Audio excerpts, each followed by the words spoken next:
What's going on, everybody, and welcome back to the greatest football show of all time. That's right, I said it, and I mean it as well. It's the hard count on this historic October 4th. Not football related, but shout out our guy Aaron Judge, CJ, hitting number 62. But welcome to the show, everybody. Obviously, going to break down all the games from the NFL. We're going to make our Week 5 predictions. We're going to get into all of that. But I can't get into nothing without knowing how my guy CJ is doing.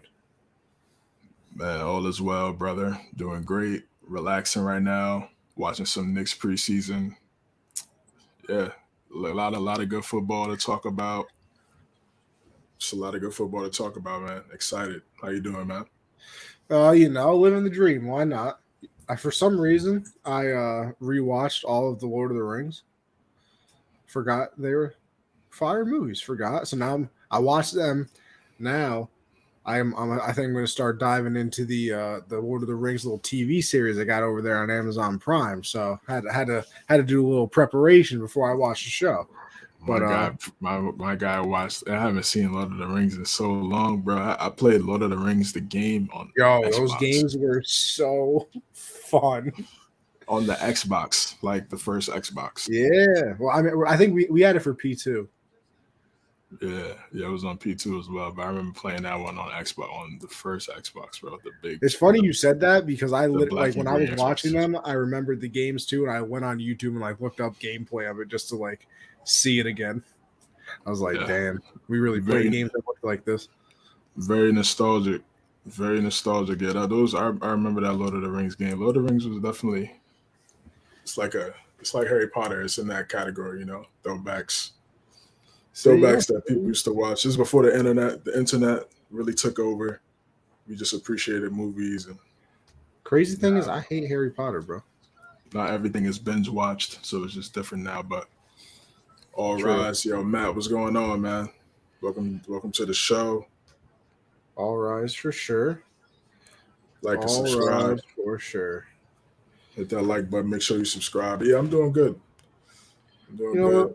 Again, I'd love to hear that. Congrats to Aaron Judge breaking that historic record. Obviously, I think it's the greatest offensive season of all time. It would have been better if it was in the Bronx, but it's all good. Man, I wish it was. Could you imagine that crowd reaction? Crowd would have been crazy. Rams in 4 still? I don't know. We got some things to talk about with your little Rams because they are not looking good. Yeah, it's a long season, man. Oh no, it's a long season, but got 13 games left. It's a long season. A lot of games. Sure. It's a lot of games. Unnecessarily stressed out on Sunday for real. Pats gave it their all. Listen, I'm going to get there as well because I got some thoughts on there. I'm sick and tired of people telling me that I should just feel happy about it. Sick and tired of it. The little Rams, the Pats, are in a good place. We were on a third-string quarterback. You guys are defending Super Bowl champions, signed Bobby Wagner, Allen Robinson in the offseason. You're not supposed to be 2-2, losing to Jimmy Garoppolo. What are we talking about? Anyway, listen, we're already getting into football conversation. We got to get started here then, huh? But listen, there's no place – you can't get started without talking about the first game of the week. That would be the Thursday night football game, and obviously a pretty good game. A pretty good game, right? But I would say probably 95% of the conversation out of this game had absolutely nothing to do with the football game. So with that being said, CJ, I mean, listen, we'll talk about the game, obviously, but the big story that came out of this was the injury to Tua. Me and Josh talked about it yesterday, and just this injury that he suffered with the concussion definitely being, he had to be knocked out. The hand, the fingers, going all crazy and doing what they did. We talked about it. That's something you see in boxing and the MMA and when people are getting clocked. So that was a pretty scary injury to see. Definitely don't see that too much in football. I mean, you see the people, stiffen up a little bit, but that was real bad. Obviously, the conversation should he have even been playing because, listen, I'm sorry. There's no way he didn't have a concussion on Sunday. That Bills game, when he came back in, there is no way he did not have a concussion. They fired the independent neurologist. because apparently he did not do things correctly. I see. And then, there's some conversation, well, how do you even let him play even if he got, cleared and everything? And I understand that. And I mean, also in the defense of Mike McDaniel, like, listen, a doctor is telling you that your player is fine. Like, what are you supposed to do? So I don't know. There's a lot of things. We have the Tua rule now that if a player, does get hit like that and they show any signs, like the stumbling and doing everything, that they automatically have to come out of the game. And I don't think they're not allowed to return. I don't believe. The NFLPA came up with that. But CJ, what are your thoughts on everything that happened with Tua, obviously? And then, I mean, I guess we got to actually talk about the game as well because, hey, Bengals, are we back? And Miami. I don't know if Tua's already been ruled out this week. I wonder how fast he would come back. So it might be Teddy B for 2 weeks, 3 weeks. I mean, we've seen it with Luke Kuechly before. Those concussions linger. Prayers up to Tua Tagovailoa, definitely, and everything that happened and transpired in that game. Just such an unfortunate event that occurred, very scary. Definitely a look on the league. It was the only football game on at the time, Thursday night football. So everybody's watching it, everybody sees it.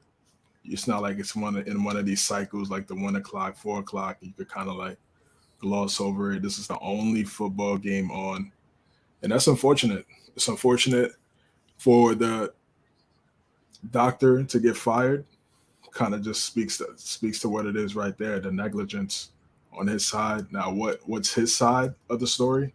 What is he being told? Maybe his higher-ups are giving him information on what to diagnose, despite the actual diagnosis for, speed. We don't know his side. We just know he got fired. So that's something that we also have to take into consideration.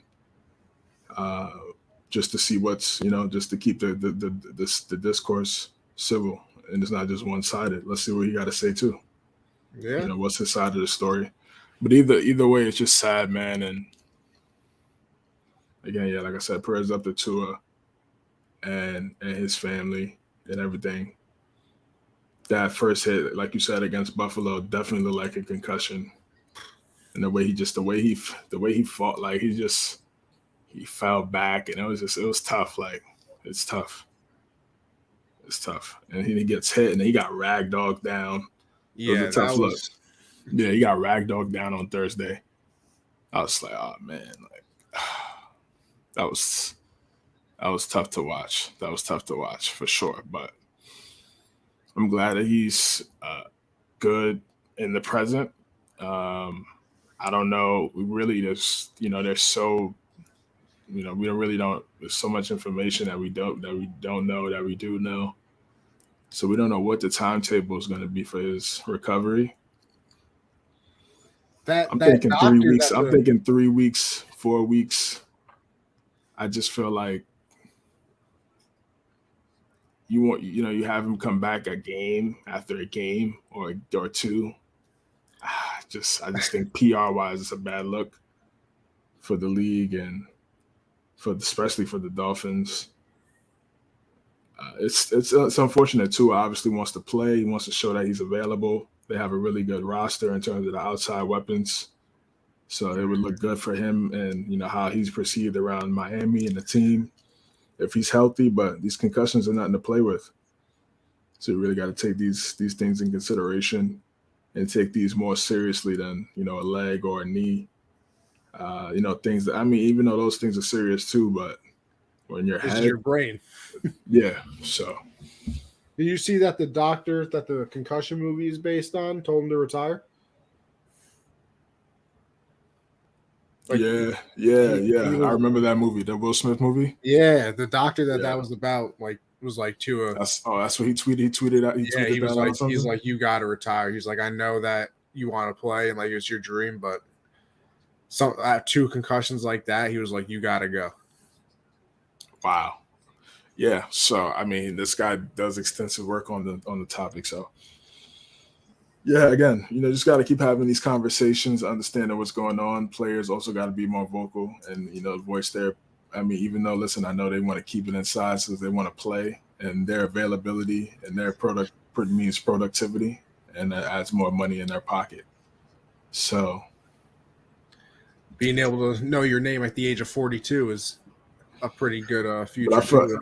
no, it's true. It's true, and players, I feel like in a way they understand that risk as well when they decide to Yeah. play this sport. And obviously that would be the unfortunate side of it, but the fortunate side of it is creating generational wealth for your family and changing like you're not just your life, but the people after you potentially with smart investments. So uh, that's that's a trade off. Obviously, thousands of players decide to take, and it's helped a lot of players go Yeah. from poverty to wealthy. So yeah, it's violent art. That's what it is. It's violent art, and unfortunately, we have those situations. But press up to Tua, but the Bengals they needed this win. They need to get back on track. The Ravens are really just folding. They could have easily be 4-0 right now.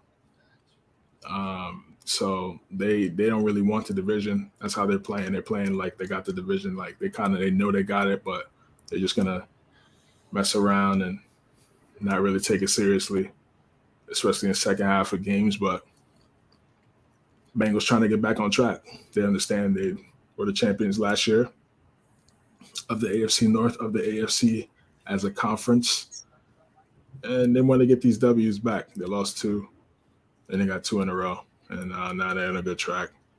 Joe Burrow, it took a while for Chase to get it going, but Higgins played great. Hayden Hurst looked really good. So yeah, good impressive win by the Bengals, especially when Tua went down. I definitely felt like that was their opportunity to capitalize and get the W. And that's what they did. Teddy Bridgewater, it's just not good enough. Yeah, I wonder what their season looks like now with Teddy. I mean, obviously, you can be in a much Like win worse. a game, lose a game. It's gonna be Yeah. like the Broncos last year. Well, see, the only thing with that is that I feel like this team has much more talent offensively. So, like, maybe it's possible. And obviously, listen, I think his first 4 games, he's proved that he's a pretty solid coach. Obviously, it's early on, so people don't know what he's going to be doing and everything like that. But listen, I can only judge you on what you've done so far. In those first 4 games, the coaching has looked pretty solid. Right. So I wonder if this is a little situation where it's like, okay, like we don't have our main quarterback, but we still want to run the ball like we do anyway, and we don't have to throw the ball deep because we can run a slant route for 5 yards, and Jalen Waddle and Tyreek Hill can take it 90. So and you can obviously be, and we've seen it plenty of times, that you can be in a worse situation when it comes to backups. Like Teddy's been in the league, he's been a starter. Honestly, had a pretty, I wouldn't say great, anything like that, solid career up until his knee exploded on him Right. in that practice. So he at least knows what to do. This isn't one of those situations where, like I think who's the backup for the Bucks is like Blaine Gabbert. Like, that's like that. You look at your backup quarterback, and you're like, oh brother, like what are we supposed to do now? Like there are certain teams like the Giants, they had Tyrod. Had is the key word because we'll get into that next.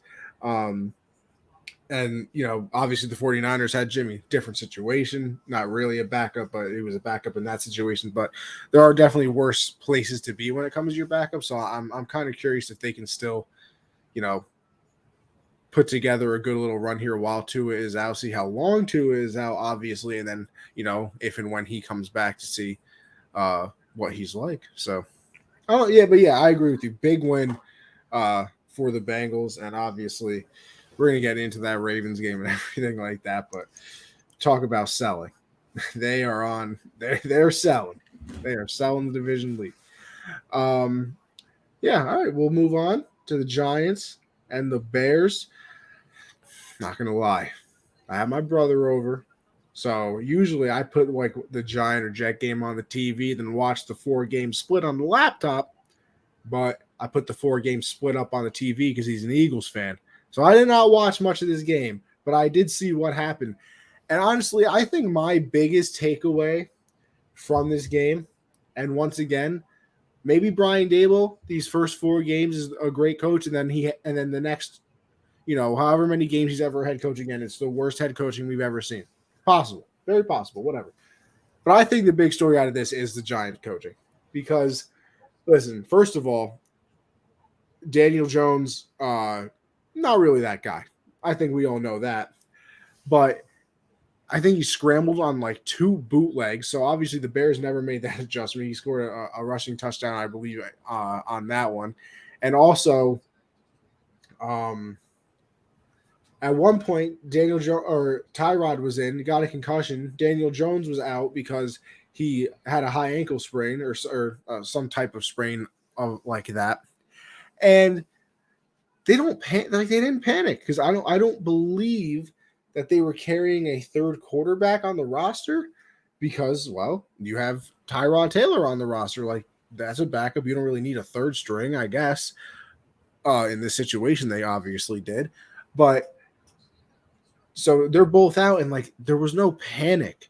Like last year, if that happened and Joe Judge is the coach, I think they would have like waved the white flag and been like, okay, we're going to take 4 knees in a row, get the ball back to the defense, hope we can hold a lead. Like that's really how it would feel. But they went into like a wildcat with Saquon, and they would have Daniel Jones line up as a wide receiver because he was the one that was getting the play calls, and then he just wouldn't move. Like Daniel Jones would go out there, not move, but he could relay the play call to everybody, tell everybody what they had to do. Brian Dable was on the sideline with a whiteboard drawing up plays. Like, that's good coaching. And, like, when's the last time, honestly, for both New York teams, you've been like, okay, that's some really good coaching. Like, I guess Tom Coughlin for the Giants, and then, Rex Ryan for the Jets? Or, I don't know, Todd Bowles. Todd Bowles, yeah. Todd Bowles for the Jets. So, like, it's been quite a while. It's been a while. Yes, it has. And I just think that that's really good coaching. Like, there was no panic. He's drawing up plays. And guess what? They still go out, get a victory. And listen, I don't think the Bears are world beaters, obviously. They're 2-2 now. But, hey, that was a 2-1 team. And you went and you beat them. You're 3-1 on the season now. I think it's one of the worst 3-1 teams ever. But they don't take away wins. They don't take away losses. Right now, you just pile up wins, and maybe it builds confidence and it keeps building in the team. And maybe because you have the confidence, you win some games you normally wouldn't. But a solid win from the Giants. Solid win for the Giants. Yeah, they're just finding ways to win. And I guess, right now you made some really good points in terms of, I feel like we all know Daniel Jones is limited in terms of upside, but also he doesn't have a plethora of wide receivers either. You also have to throw that out there. It's not like he has elite wide receivers and he's still not playing well. So it's a little bit of both there, but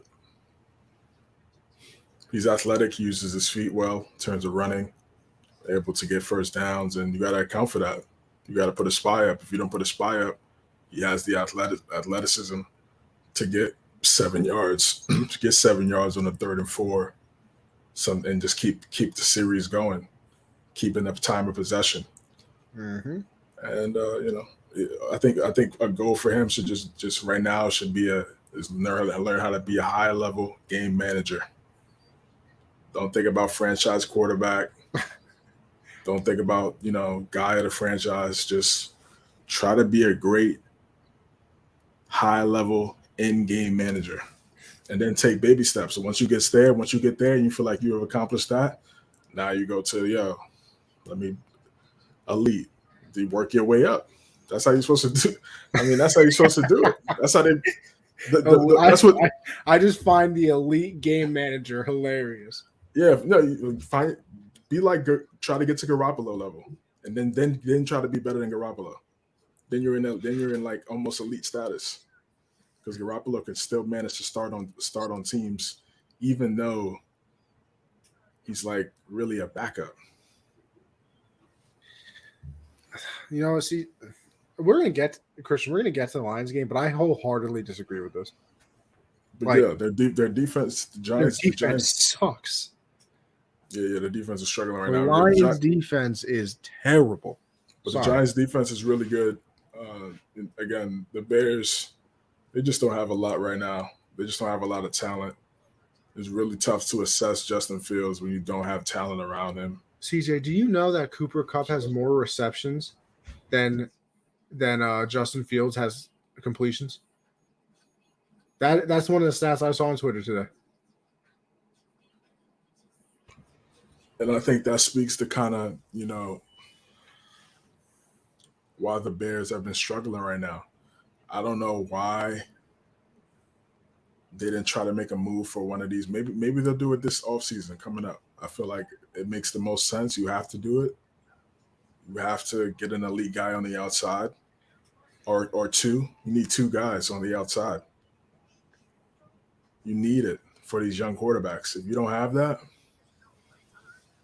I mean, what are you really doing? You're wasting their time. They're just going to keep getting rocked every single time. If you're not going to build an O-line for them to be a running team, look at the Eagles last year. What they do, they didn't have. Even though I feel like they should have used Javonte Smith more, but they didn't. But they ran the football.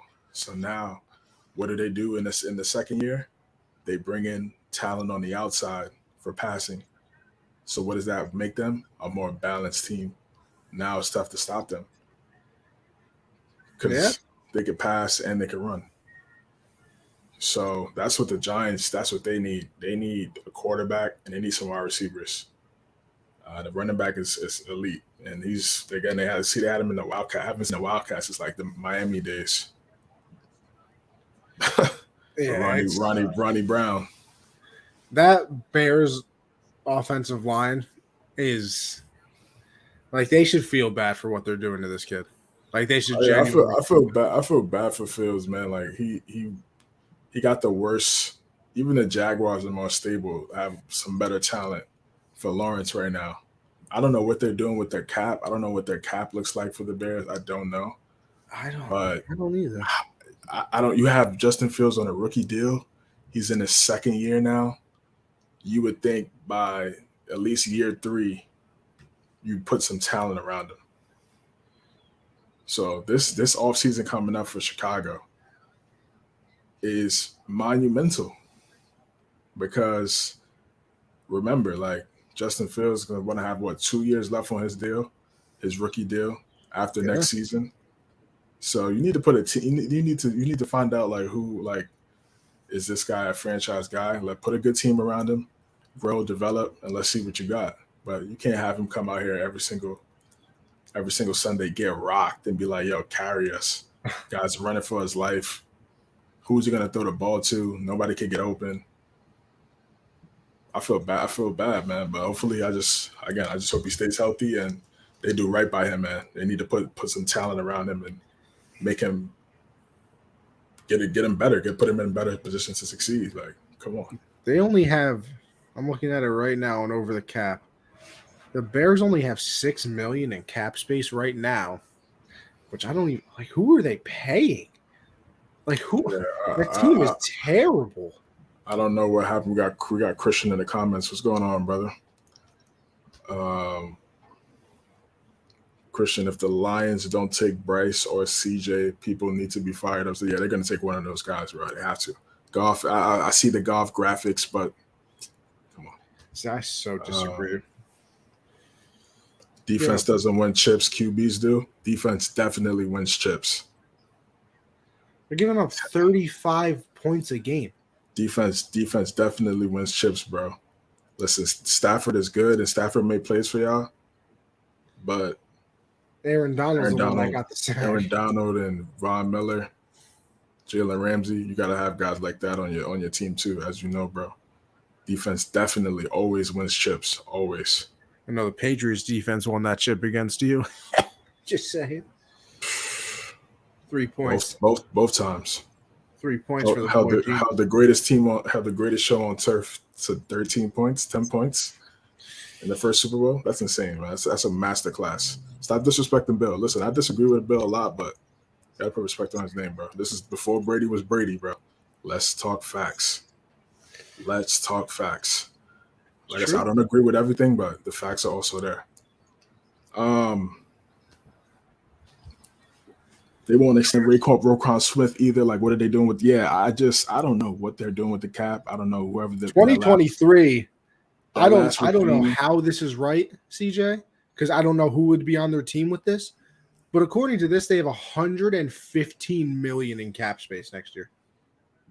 The Bears? Yeah, this is the number one. It's the most in the league. So I don't know if they have three people on their roster next year, but like, oh, so that's good. So that means next year. No, fantastic. I'm just trying to think who the hell's on their team. If you got 115 million cap space, what do you have, like 4 players signed? Yeah, but that's good for them next year. Now they could build a team now because they have all that cap space. 115 million. You're gonna have 115 million cap space next year. You got to build a team. Get some wide receivers. Get an offensive line. You got to put some guys around Justin Fields.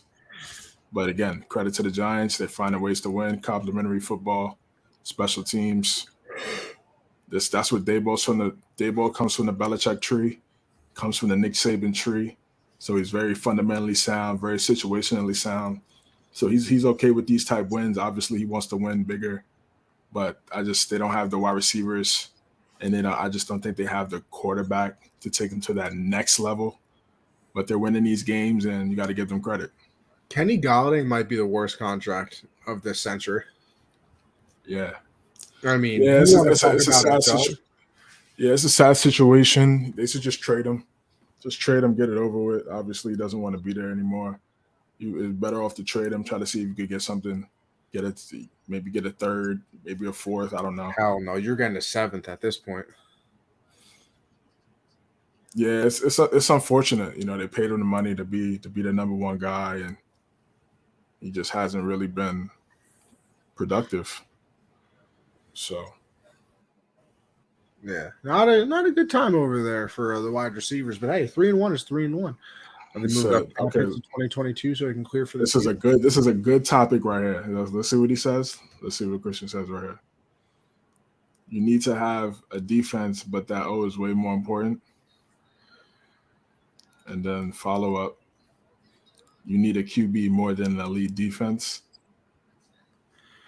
I mean, listen, I don't think you can win with a below average quarterback, but like I think you can win with like a top 15 guy. So I don't know, like I don't consider top 15 elite. I consider the top 5 elite. And then the top 10 is like great. And then the top 15 is like very good. You do need an elite quarterback to win championships, but you also need a great defense to stop that opposing team's elite quarterback. So Bills could have been in that Super Bowl. Potentially. Right, had no defense. Rams had a complete team last year. They were a complete team. They had game changers on the right levels on the football field on both ends. And they executed. Of the last 10 ships, Foles only one with the QB out of the top 15, 10.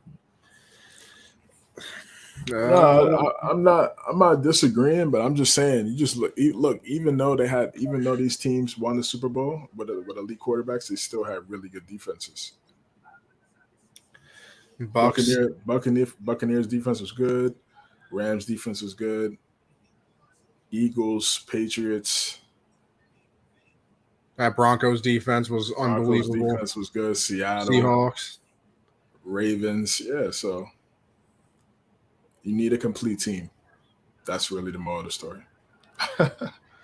All right. Well, why don't we move on to the Titans? It's a good topic, though. It's a good topic. Yeah, it does always get interesting. Word. The Titans and the Colts, obviously, get a little divisional rivalry there. And man, 24-17 victory for those Titans over the Colts in Indy. It's a bad time in Indianapolis right now. Like I really thought getting Matt Ryan was going to be like a better version of Carson Wentz, And Wentz had him at what they do last year? They win 10 games? They No, won they couldn't have. 9 games, 9-8. You missed the playoffs. So 9-8. They're 1-2-1 right now. They look terrible. Jonathan Taylor had 20 carries in that game. I believe he had 62 yards. He averaged 2.1 yards per carry or something like that. So whatever the math is with 20 carries. So I'm stupid. I don't really know. But yeah, not ideal over there. Now there's reports coming out that Irsay is a little sick and tired of the GM and the coach. And if it doesn't get better soon, he's kind of sick of Matt Ryan as well. I mean, this was supposed to be like a pretty solid year. Like you had Jonathan Taylor coming off one of the better seasons we had ever seen from a running back. You bring in Matt Stafford, who is supposed to take away all those mistakes that Carson Wentz made, but still provide you with some offense. And then you have Pittman, who obviously I at least, let me say, not maybe not a lot of people, but I at least think is a number one wide receiver type of player. The Shaq Leonard finally comes back this week from the back thing, gets a concussion, out for the rest of the game, probably going to miss. I think he's already ruled out of the Thursday night game as well. So it just seems like he can't get on the field right now. But it is it's ugly times over there, and this was finally, and for the Titans, I feel like this was the first game that like Henry did Henry things. I think he had over 100 yards. He had a touchdown. He was averaging like 6 yards a carry or something absolutely insane in this game. Like he played very, very well in this one. But yeah, some troubling times over there in Indy. Derrick Henry had 22 for 114, averaged 5.2 yards per carry. Jonathan Taylor had 20 carries for 42 yards, not 60. What am I talking about? I'm bad at math. So 20 carries, 42 yards. That's a nice 2.1 yards per carry. Matt Ryan, 356, 2 touchdowns through the interception, though. So, I mean, the numbers look good, but it's a 24-17 game and you end up losing. So, definitely not what you think. What are your thoughts, CJ?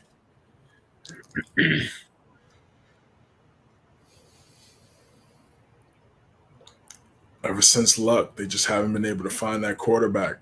And it's been a struggle. It's been a struggle for them, honestly.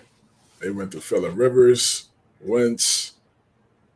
Now they have Matt Ryan. They just haven't been able to find that quarterback. I think they need to just start over and draft another quarterback and stop trying to do the Band-Aid quarterback thing because it's not working. Find a guy, develop him. You could have him sit for a year, whatever, or maybe he's ready to go right away. But they need to draft somebody this draft. Because you keep having the Band-Aid quarterbacks. It's just not working, man. It's not working. Maybe they get Garoppolo next year. I don't know. I thought that was the move, and then they traded for Matt Ryan. Yeah. Because Garoppolo had the injury, so nobody, it was a shoulder. So it was a tough situation with the trade. Maybe that opportunity is still there next year. I don't know. But yeah, it's definitely looking rough for them right now. That division obviously is not very good. Colts are called the Cowboys and offer 2 firsts and Rock Ya-Sin. For Dak, whoa, you're high. You're that high on Rush. Trade Dak already. Sheesh. I like Rush, but let's see some more games. Let's see how he play against y'all. Can you imagine if Cooper Rush is 5-0 as a starter, including beating the Rams? Jerry would get that QB controversy he talked about. Nah, it's already forming right now, bro. It's already forming right now. But yeah, Titans. I feel like the Titans, they're gonna be in a lot of these games because of their identity. And when your identity is run the ball, play defense, you're gonna be in games, regardless of how mediocre at times your quarterback could play. And this is why they always find ways to win when people are like, they really won that game? How? And this is how, because their identity is withstands winning at its purest in the game of football. So you're always going to have a chance, a high chance at that, when you can try to control the clock and get stops. So, yeah, that's why the Titans won this game as well. And, yeah, like you said, Derrick Henry, he needs to get it going. He needs to get healthy. He needs to get right. Start having one of these, big-time seasons. They're going to need him. I know he doesn't have a lot of help now. They don't have an elite guy on the outside. We'll see what happens with his future in Tennessee. We'll see what happens, man. I mean, if they're not trending towards the direction of winning, you might want to have to make a move. Yeah, I mean, I'm for real. I'm trying to win bowls, man. Because I'm pretty sure, what was Burks the rookie that they drafted? Traylon Burks, I want to say. And I think he got hurt in this game. I think they might have to put him on IR for 4 weeks. So now you really don't got no help. I mean, it's old ass Robert Woods coming off an ACL. Yeah, it's tough. It's tough, and then again, you have a quarterback that's limited as well. So it's definitely a strain on Henry to make everything happen for the offense. But that's what happens when you don't want to pay A.J. Brown. Yeah, it's a bold strategy. It's a very bold one. All right, we move on to the Eagles and the Jags. 29-21 victory for the Eagles in Philly. Got off to a little bit of a rocky start. They were down 14-0. And then some things that I don't think I've ever seen in my entire life happen. This man, Trevor Lawrence, fumbled 4 times and lost all 4. 4 fumbles in a game. And I also believe, if I am not mistaken, did he throw an interception in this game as well? He threw an intercept. So Trevor Lawrence himself, 5 turnovers, 4 fumbles, and an interception. Now, you can look at this in 2 ways. Say that's despicable, which it is, or you turn it over 5 times, and you only lost 29-21 to a very good team. So, I mean, I guess at the end of the day, you can still say that there's some building blocks in it, because I feel like listen, if this is the Jags last year, 5 turnovers, the game's 55-0. And it wasn't in this one. Like I said, they got off to the 14-0 lead. So it was looking good for a little bit. And then, obviously everything just went wrong. Miles Sanders having a year this year. 27 for 134, 5 yards per carry, 2 touchdowns. Jalen Hurts had 16 carries, 38 yards. Didn't do too good through the air. 16 to 25, 204, no touchdowns. The interception. A.J. Brown is literally an animal on this team. 5 catches, 95 yards. Dallas Goedert, 5 for 72. So I like the fact that they are very balanced. The only bad thing that came out of this one, I know Kelsey got hurt. I don't know what it was, or if he came back in the game. I just remember him going down, and then I kind of lost track of him. And then Mailata also got hurt in this game as well. So obviously the strength of their team, I feel like which is pretty easy to say, is their offensive line. And you take away probably the best center in the league, and maybe the most athletic center in the NFL's history. That man is running 20 yards downfield, catching up with running backs and keeping up with them. It's a crazy thing. And then Mailata is obviously very good as well.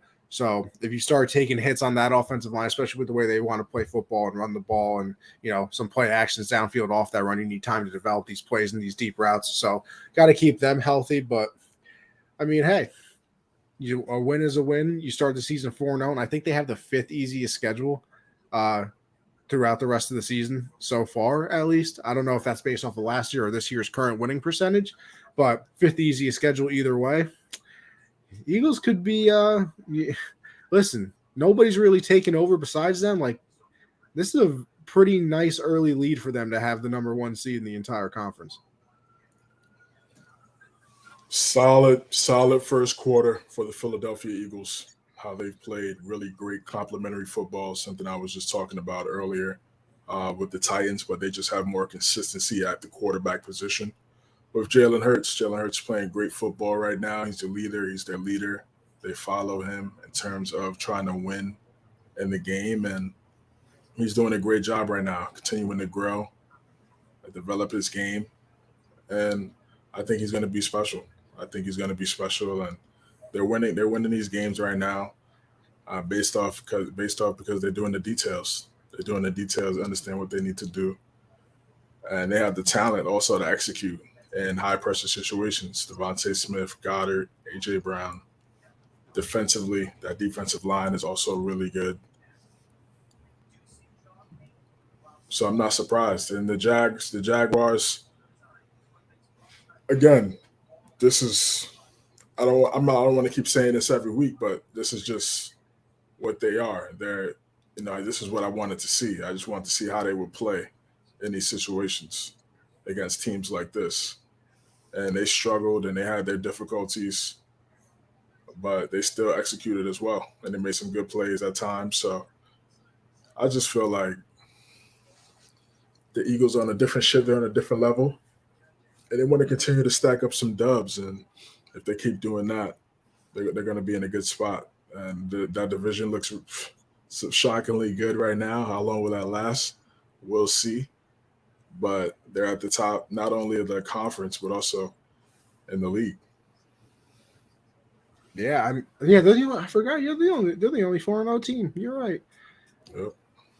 I mean, damn, I had some confidence that Hurts was going to pick it up. I didn't think it was going to be like this. I mean, obviously, like you said, it's complimentary football. It doesn't just all go to Jalen Hurts, but it's obviously a big reason too. And AJ Brown, like, it's crazy how, because even what, like, I want to say like 5-6 years ago, you got a number one wide receiver to a rookie quarterback. Like, I don't think the jumps were this big. Like, I feel like it's huge now where it's, Josh Allen was, not very good, honestly.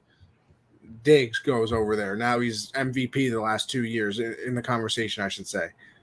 Jalen Hurts didn't look, fantastic last year, obviously. Now he's, right there with everybody else. Obviously, Mahomes has had Kelsey and had Hill for his first couple years. Jimmy has Debo. Like, it's you get these people some solid talent on the outside, and it really does. Like, CJ, maybe it's because of this reason too. Like, we watched the Patriots for so long that it was like, yeah, Tom's throwing to Danny Amendola and Malcolm Mitchell and Edelman, and like, yeah, he had Gronk, but it was like all these other people. Would you really ever expect them to be anything if it wasn't playing with a Brady? And then, so then you see some quarterback like Fields. Like, we're used to would be like, okay, well, if Brady had that, maybe they would still, be doing something because, it's Tom Brady. And then you look and it's like, no wonder Justin Fields can't complete a pass. They suck. They're absolutely terrible. So getting that person on the outside, unbelievable. CJ, also, quick thing right here. I think I might have to change the fantasy football strategy next season. I think I'm going to start drafting wide receivers round one instead of running backs.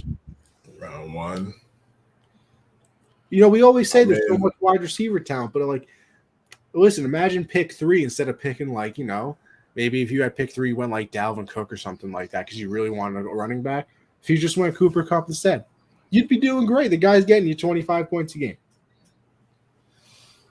Yeah, it might be the trend. Might be the trend. They want people to pass more. So obviously, yeah, the receivers are going to flourish on that when it comes to stats.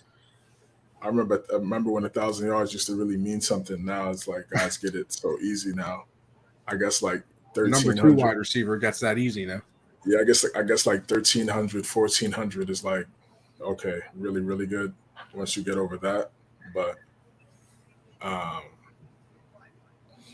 yeah, I wouldn't be shocked. I think down the road we will see people start to draft wide receivers first. Yeah, definitely possible. Especially you run a right team with the right quarterback. definitely Listen, see if that. you went, because I'm thinking about it, like you probably could have went in this year's fantasy draft. Like if you have like the third pick or like middle, maybe fifth at the latest, you probably could have went like Cup or Jefferson, then Travis Kelce or Mark Andrews, and then even in the third round, you probably could have gotten AJ Brown still because I don't think a lot of people thought he was doing this. And then you could have went running back, had like, some mid, but still, you're getting 25 from Cup a game, probably 20 from AJ a game, and then like if you have Kelce, it's probably another 18, 20 every game. You're getting 60 points off of 3 players immediately. Yeah.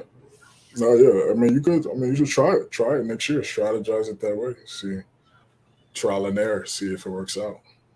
Come back next year, everybody, for all fantasy football tips. Don't worry, I got you, clearly. I am let me tell you, Caesar, though, I am 4-0 in my ESPN league for $500. Just saying. Okay. See you, man. Just saying, manager of the century. All right. We go to the Broncos and the Raiders get that ever important, delicious W. They were 0-3, the only team in the NFL. Hey, listen, they're 1-3 now. Building blocks, people. We call them building blocks. Defeat the Broncos 32-23. Derek Carr in this game, 21-34, only had 188 yards, and 101 of them went to Javonte Adams. He had Carr had no interceptions, no touchdowns. See, this is what I'm talking about. But you got to get your very good players involved. 9 catches, 101 yards. That's what Javonte Adams should be looking at every single week, I feel like. As long as this man is healthy, get him the football. And then, you go over kind of like what the Eagles do with Miles Sanders. Josh Jacobs, what a game. 28 carries, 144, 2 touchdowns on the day. I mean, they were doing their thing. I want to say I feel like they got a defensive touchdown in this game for some reason, but I don't know if that's correct. I don't.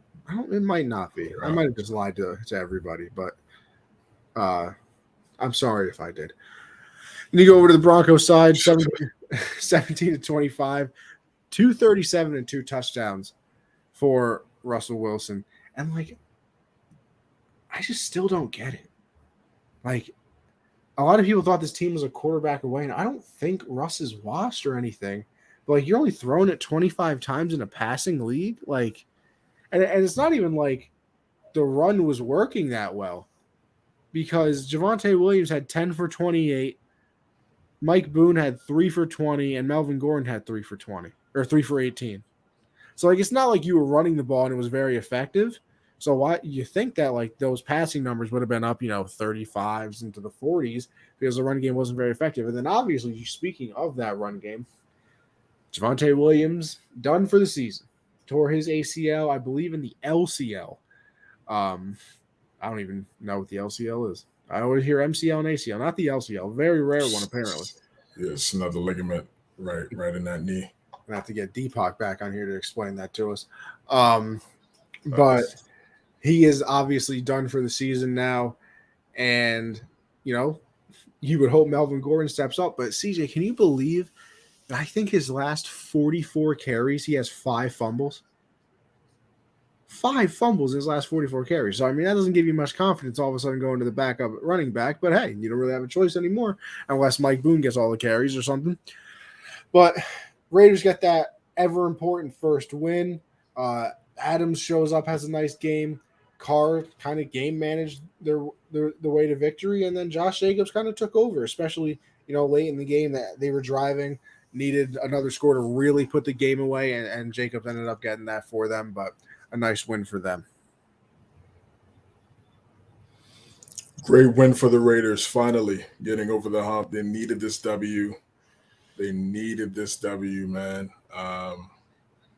We talked about the meeting that he had with Mark Davis, Josh McDaniels. It's just now just continuing to stack the dubs. I just don't know what's going on over there in Denver.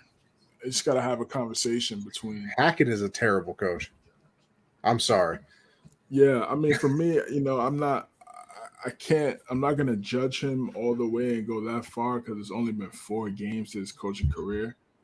So I can't say like, okay, this is 4 games out of how many games is he gonna coach? We don't know. So I mean, and even in those 4 games, he's still 2-2. So it's not like, they're out here getting blasted and they're 0-4 or something 1-3. So yeah, I'm not gonna go that far and say he's a terrible coach because we don't know what the rest of his coaching career is gonna look like. This is his first four games as a coach. But nonetheless, they weren't able to get it done. They had to figure out the offense. They got to get that offense down packed. They got to get that offense together, man. And then Russell Wilson got to have a conversation on how they want to build this offense, build this scheme for the guys that they have. Unfortunately, Javonte Williams press up toward the ACL. Get healthy, get right. So, yeah, next man up mentality. Yeah, the Melvin Gordon fumbling situation is very alarming. It's weird. Some really good seasons with the Chargers. And then he's pretty solid last year when they were doing a little timeshare with Williams. Yeah. So I don't know. I don't know what's going on with that, but he needs to protect the football if he wants to continue to stay in the league. Let alone be on the Broncos, but just stay in the league. If you can't protect the football, you're not going to get picked up. That's your money right there. That's how you keep a job. It's protecting that rock. So he's going to have to lock in. Now that his name is probably going to be called more often than not due to the Javonte Williams injury. So he's more than capable of playing like an RB1. He's gonna have to get back into that mode. They have to be balanced. But this is more about the Raiders. They finally was able to get Davante Adams the ball. Finally, again, I don't understand. I feel like once you sign him, you should already be creating schemes and plays to get him open, like the day you sign him. But like literally the day, as soon as he's done signing, the contract, like he verbally agrees, you should immediately be. We're scheming plays off rip right away. But yeah, good win for the Raiders, and the Broncos still got a lot of work to do. Yeah, I mean, what you talk about a much needed win. I mean, I still think the playoff percentage of a 1-3 team is only like 14% possible of them making it. But I think an 0-4 team was like 2%. So you'll take the 12% increase when you can finally get that W. And hey, listen, we talked about it before with the Jags and the Giants and things like that. Building blocks. Need some building blocks. And obviously we had much higher expectations for the Raiders, but a win is a win. You make that a building block. You go back to the tape and look at what you had done pretty well. And here's the other thing: like they scored 32, which like isn't anything to sneeze at because the Broncos, the first 3 games of the season, like their defense has mainly been the reason that they're winning games. I mean, especially that Sunday night football game where you could have put the biggest football fan in the world into a slumber. What was that, an 11-10 game, something like that? So they obviously did very well on the defensive side of the ball, and 32 points on a good defensive team is a pretty solid thing. Go over to the Cowboys and the Commanders, another game that, listen, I just was not on the screen, but Cooper Rush, man, he just does it again. 4-0 as a starter in the NFL now, and let me tell you something. This man has secured his future already. He, Taylor Heineke had that one season. Me and Josh went back and forth with this. Like Taylor Heineke had that season. Case Keenum got a job because of that season with the Vikings. Obviously, we know what happened with Foles. Remember that season he had with the Eagles? He was like 27 and like 2 interceptions or something like that. It was crazy. Matt Flynn had like 1 game.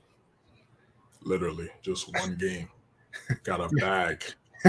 Matt Castle. Insane to think about. Matt Castle. Then got his spot ran by Russell Wilson. Yeah. Yes, he but did. Still got that bread, though. Money is money.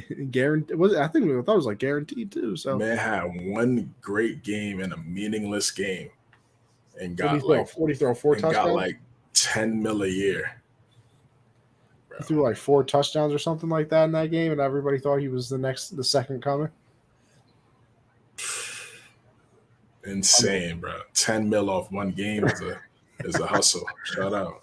Him and That's, his agent I was about to finesse say that man Seattle. deserves his agent a lot. They finesse Seattle crazy. Unbelievable. But yeah, this man Cooper Rush has definitely secured himself a future in the NFL, just like Heineke did with Washington all of those years. I mean, look, even in this game, 15-27, so it's not like you're throwing the ball over the field, but 223, 2 touchdowns. And here's the main thing. He doesn't have any turnovers in any game he's played. Like, if you're gonna be that backup quarterback and that game manager, like we were talking about earlier, that's what you have to do. You can't turn the ball over, and he hasn't done that, and he's led them to wins. Like, they know what they're doing with him, and it's clearly working. 2 touchdowns. They're not doing anything crazy, scheme wise and play wise, but it's working, and that's all that really matters. And he gets another win. Obviously, bad start for the Commanders. They're 1-3, even though those uniforms were absolutely beautiful. But Wentz 25 of 42. Obviously, that is awful. Only 170 yards. He threw a touchdown pass, but had 2 interceptions as well. Couldn't get anything on the ground either with Gibson. 13 carries for 49 yards. That's only good for 3.8. And I mean, you look at the receiving. Obviously, he had a low total when it comes to passing yards with Carson Wentz. So that also means none of the receivers really ate. Jahan Dotson was their leading receiver with 43 yards. And then here's another one, CJ, that you can get mad at again. Why is Terry McLaurin have 2 catches in a game? Like, 2 catches for 15 yards? Like, this is another thing. He should be getting 10, 12, 13 targets a game. And listen, if maybe they did target him that much and he really only did catch 2 passes, that would be incredible to me. Absolutely incredible. But ugly for the Commanders. Cowboys keep winning. Their defense looks amazing. Diggs had an interception in that game. And then, the other thing is, too, I kind of mentioned this on Gen Z when I was doing with Josh yesterday. Like, the more Cooper wins, you don't rush Dak back anymore. Because, like, before it was their season's over, like, Dak's hurt now, the season's over, blah, blah, blah. All of a sudden, Cooper Rush starts winning, and it's like, Dak, are you 100%? Like, I don't mean like 99.9. Like, you feel like nothing ever happened to your hand. Even if he's like, like if he starts the sentence with like maybe, you just go, okay, never mind. Cooper Rush is still winning games for us. That's what you do, because you don't have to rush him back anymore. Like if when he got hurt, they all of a sudden lost the 3 games in a row. They were 0-4 right now. They're going in to play the Rams, and apparently he still can't grip the football like 100%. So he's not playing again. But I really do wonder. If they were 0-4 right now, staring at the Rams, if they weren't be like, okay, listen, you might not be able to throw it 100%, but your 85 might be real good, brother. But you don't have to do it anymore, because even if they lose this game, what are they? They would be 3-2. Like, you're keeping pace. Like, it's not like you're 0-3 or 0-4, which would be 0-5. You're not, 1-4, something of that. So the more they win, the longer Dak gets to, recover. Yeah, I'm with you. He's Cooper Rush playing solid football. Both touchdown passes were great passes. The look off the safety went back to CD Lamb right there, and the seams. That was a really good pass. And then rolling out to his right, throwing that dot to Gallup. That was a really good touchdown by him. Yeah, he's just playing solid football. I don't know where this is going to go, but the offense seems to be clicking when he's in there. To me, if he plays and if he starts and they beat the Rams, you can't bench him, but you can't bench him for the Eagle game. No, I agree. You can bench him for the Eagle game, because that'll be 4 in a row going into about to play Philadelphia. You can't bench him. Yeah, Dak's just gonna have to. I mean, listen, Dak is he's a good quarterback. He's not a great quarterback. There's some flashes where he looks really good. He had one of his best years statistically last year. But it's all about momentum as well during the season, and who guys are trying to play for, and the chemistry. And I mean, I think he will get an opportunity, but it's just tough to say, like, if they beat the Rams with Cooper Rush and you just got to bench Cooper Rush and then have Dak come in there and play Philly, I mean, I guess.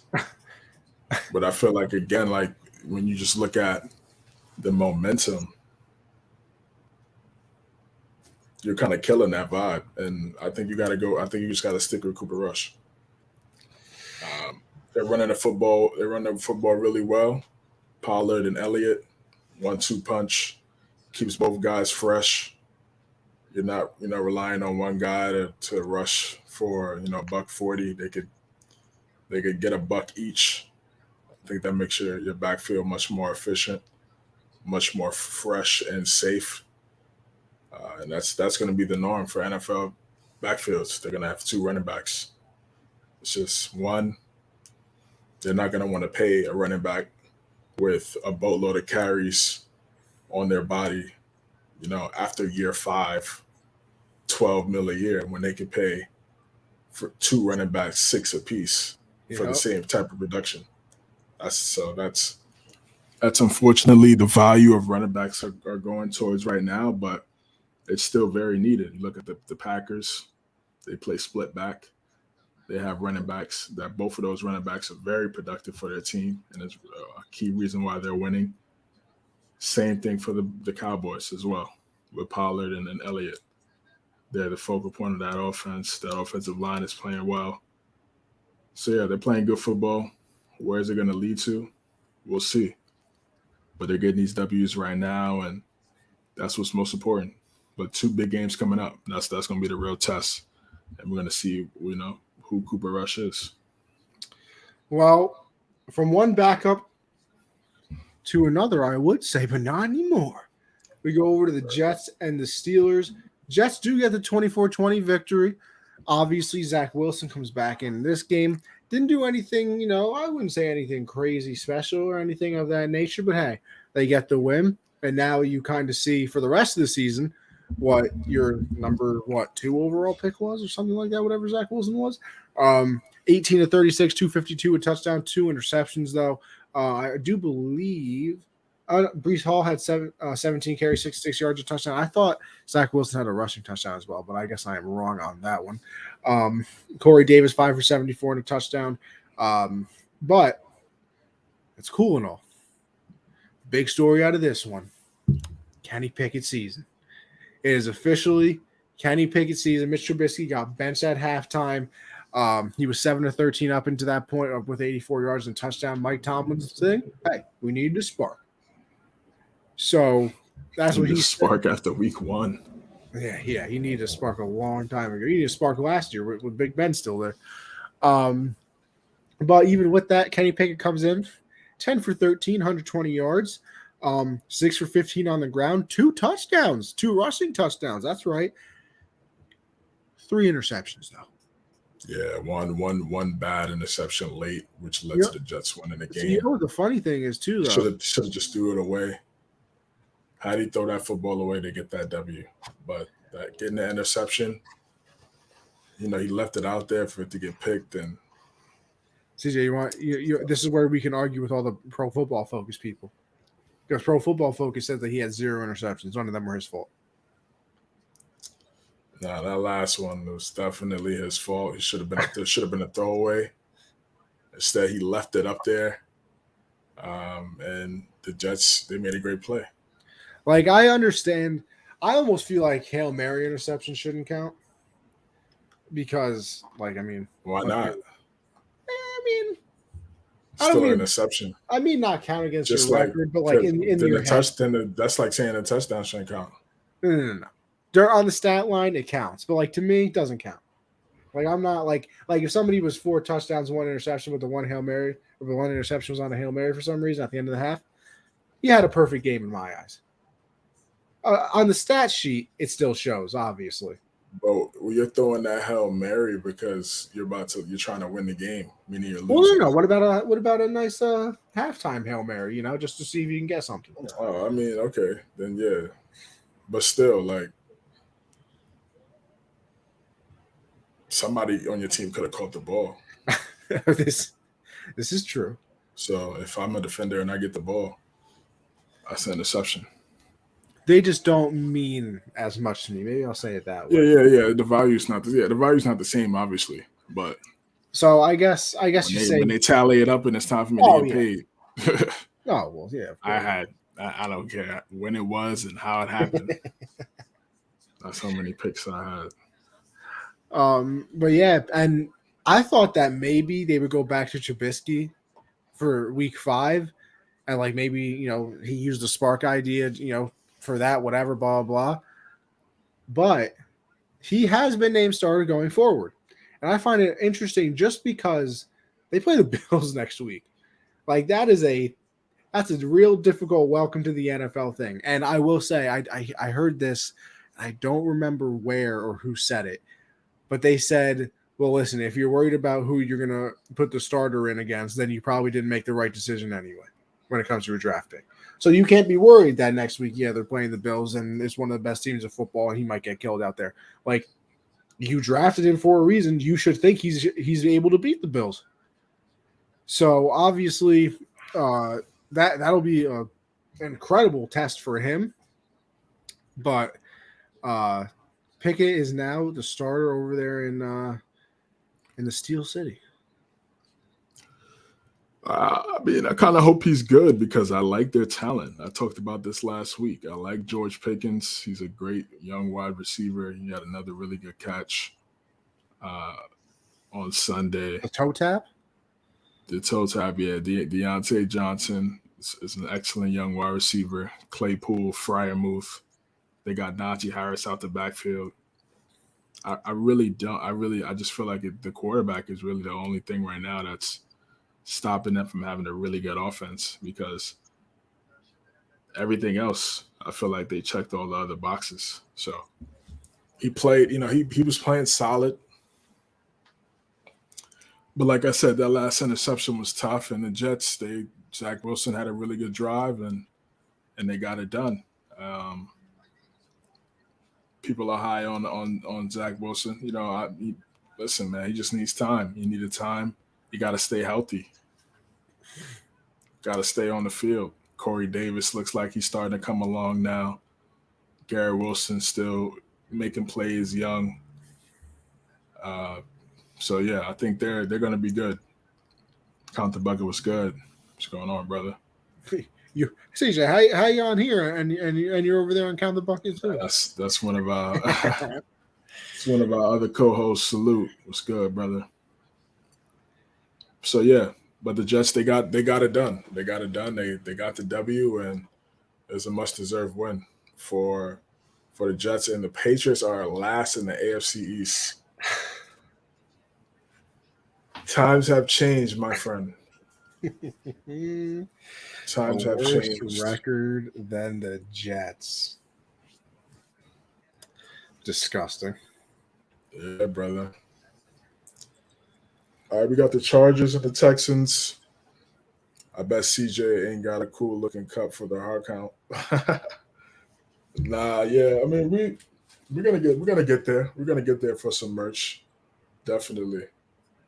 But yeah, Count the Bucket merch also available as well. We're gonna get both popping at the same time.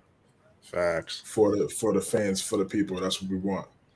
But yeah, we got the Chargers and the Texans. Chargers getting back on track, getting the W. Justin Herbert doing his thing, playing well. Again, the Texans, they're in that you're not good, how do you play category.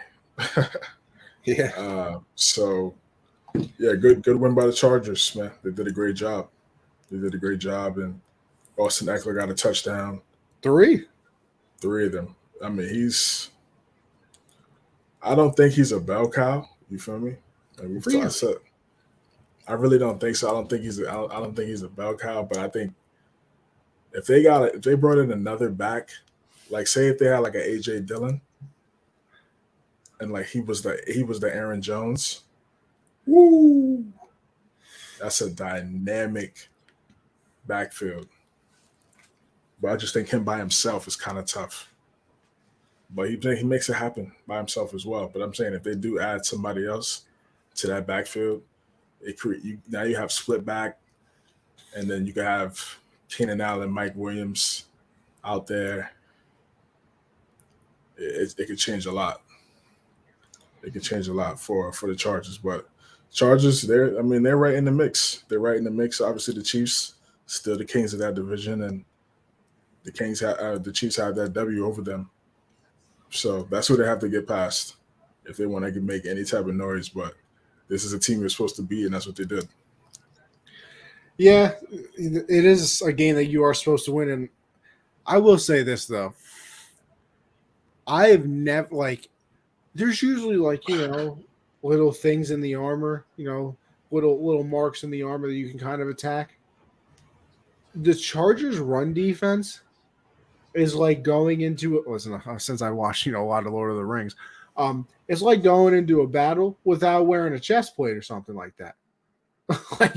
They have zero run defense. It is real bad how bad their run defense is. And obviously they have all the offensive talent in the world, especially when Keenan Allen gets back.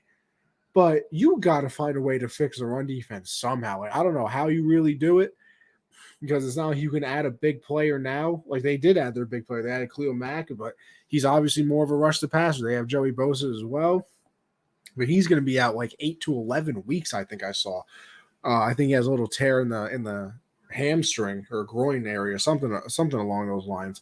But their run defense is just awful. Christian, what are we talking about here? Christian, what are we talking about here, guys? Said I'm sending him good sports takes. Christian, I've listened to you speak about things. You couldn't send me good sports takes if you wanted to. Who's the better LA team? The better LA team. I feel like they're kind of the same right now. If I have to pick, but I think I'd pick the Chargers because they can do more offensively. The Rams' offense has just been bad, and they don't really run the ball. Maybe if they played the Chargers, they would run the ball because they would realize it's the easiest thing in the world to do. But I feel like in the passing, they would be all right because you could put Derwin. You could probably double cover Cooper Kupp with J.C. Jackson and Derwin James. Talk about putting somebody in a box. If I had to pick Connie before making a bad take, CJ, how many episodes have we done on this show? How many episodes? Hilarious. How many episodes have we done? I can't even think of any bad takes I've had on this show. That is hilarious, yeah.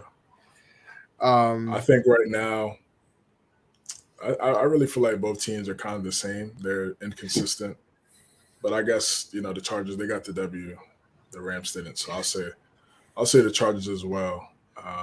See, but it's not by a lot. It's not by a big margin. It's just honestly, I feel like they're on the same level again, but one team got the W and the other team didn't. I think next week one team can lose, the other team they haven't been consistent like that. So, but so just real quick, back to the Chargers though with their run defense.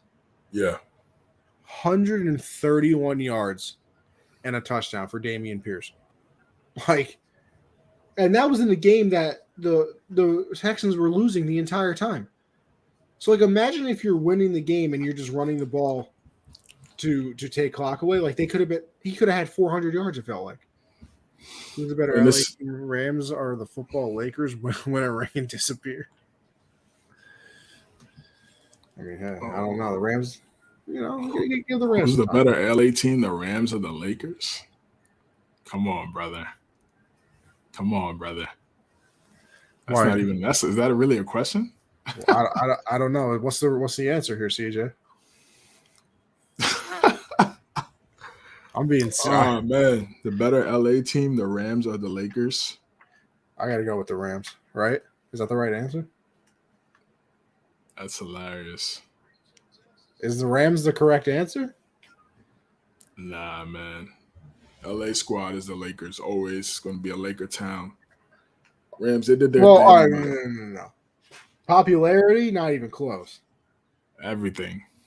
You think they got? Popularity, success. Oh well, yeah. That's it. I didn't know if Rings. he meant. I didn't know if he meant better, as in like team wise, even though it's two different sports. Like who's going to have a better season, type of thing. Oh, you're talking about this team season, each team this year? I feel like that's what the question was. Oh, if that's the question, then Is Anthony Davis going to stay healthy? it's a good question, man. I think again, honestly, they're like the Lakers are like the Chargers and the Rams. I just see a lot of inconsistency. I see good that can happen, but I could also see a lot of struggle and inconsistent situations occur. So I would go Rams or Lakers. This teams this year. I probably go Rams. No, the Rams are like the Lakers. After winning a ring, they suck. I mean, I guess we got to give the Rams Still time. very early. I don't think a lot of people after week 4 last year had the Rams as a Super Bowl favorite. Nobody, actually. I think they had just got blown out by the Cardinals. And oh, yeah, that was ugly. Since it's just a long season, so it's tough to say that they suck, bro. They took an L. I mean, they always take an L to the 49ers, so are we really that surprised? What was that? I think that's 7 straight regular season games, or 8 maybe now. We can't be that surprised, but they got it done in the postseason, which is when it matters at the end of the day. Well, at the end of the day, oh wait, are you done? You done? Or nah? Yeah, that's it. Yeah, that's what I'm saying. Chargers again, just back to the Chargers, because we were talking about the LA squads. Yeah, just keep stacking these dubs and try to make some noise in that division because it could be. Again, they had an opportunity to beat the Chiefs in Kansas City, but that pick 6. So, all right, we got 2 AFC young quarterbacks going at it: Lamar Jackson, Josh Allen. Ravens, man, they just keep folding. I don't know what's going on with them, man. In the second half, they have a big lead and they just blow the lead. I don't get it. I don't know what's going on from a play calling standpoint. What our defense is doing in the second half as opposed to the first half. That's something that we might have to be looking at. And that's something that they should be looking at as well. If they, want to start closing out these games, should be 4-0. No doubt. Should easily be 4-0. Had 20-point leads or 10-plus point leads on each teams that they lost to throughout a period in that game, in each of those games. So no excuses, but the Bills came back and they persevered. They got this W. They had some really solid drives in that second half. Josh Allen made some plays. It wasn't a pretty win. It wasn't a pretty win. It was an ugly win. But I don't know what's going on with the Ravens, bro. They really have to come out and just learn how to close. Obviously, that fourth down play, that's really hurt Lamar. I should have. They try to go forward on 4th and goal. I'm like, all right. Like, I mean, I'm not against it. Again, Lamar's playing like an MVP, and I get it. You take the 3. You got Tucker. I understand that. But there's been multiple times where Lamar's went for it, and they got it, and they win the game. So I trust number 8, and it just didn't work out for him in this game. But he has to learn. You got to start taking the layups when he's passing the football. Just take the layups. If he takes the layups, he's gonna have a phenomenal career. Because if he starts taking the layups now in terms of these layup passes, once he gets to 28, 29, 30, the game's everything's gonna slow down for him. He's still gonna have his athleticism. He's gonna be a dangerous type player. But I feel like he needs to work on that right now. Take the layups, keep drives alive, stop trying for the home run every single time. But again, you got to give the Bills defense credit for stopping the Ravens offense in that second half. You still got to go out there and play and make the plays. And then the offense, they responded by scoring too. So good win by Buffalo. And the Ravens, they got to clean up some things in the second half if they want to be a premier team at the top when it's all said and done. Yeah, I mean, I really skipped to the end of that game. Like you said, I think they have a lot of problems in the second half, obviously. I think, was the Dolphin game like a 24-point lead?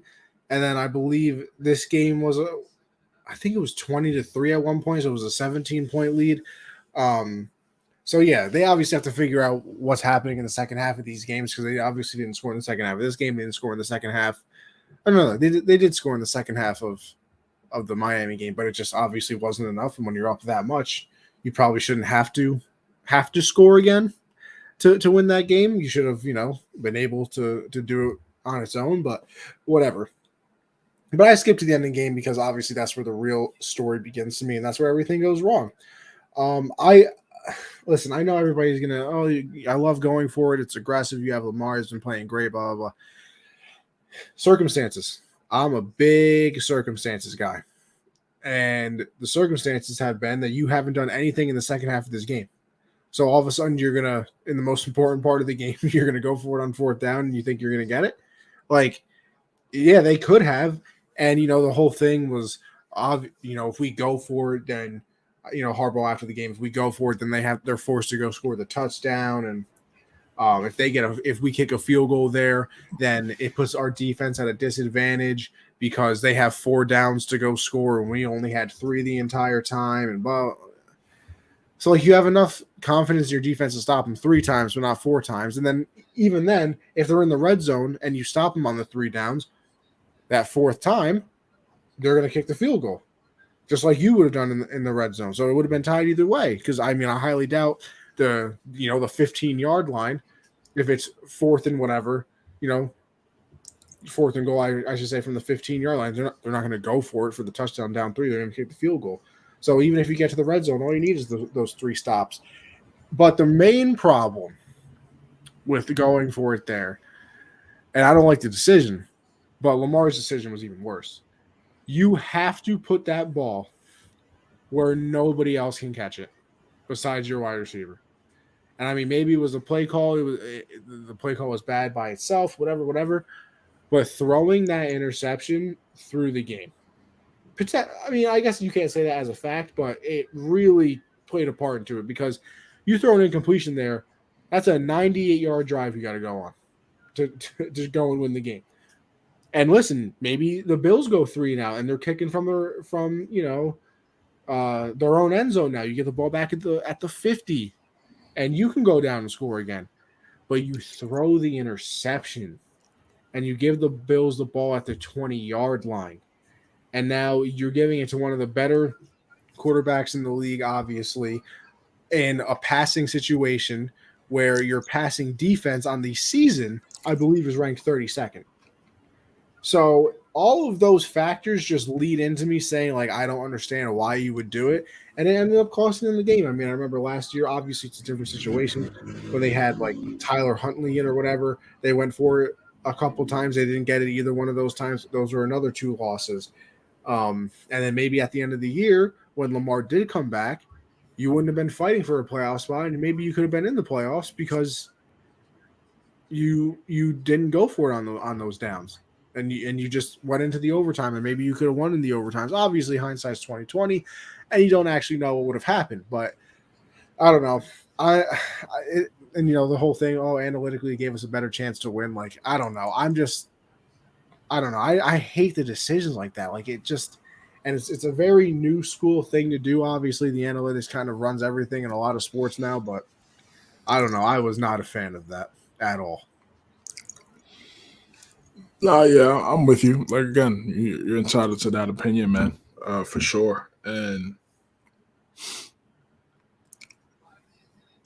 you got Lamar Jackson. If it's Lamar, Brady, Aaron Rodgers, I'm going for it. If they decide to go for it, I'm like, all right, cool, let's get it. I got my guy. He has the football in his hands. He's gonna make a play. If he doesn't make a play, cool. But yeah, the pick did hurt them. It's unfortunate, but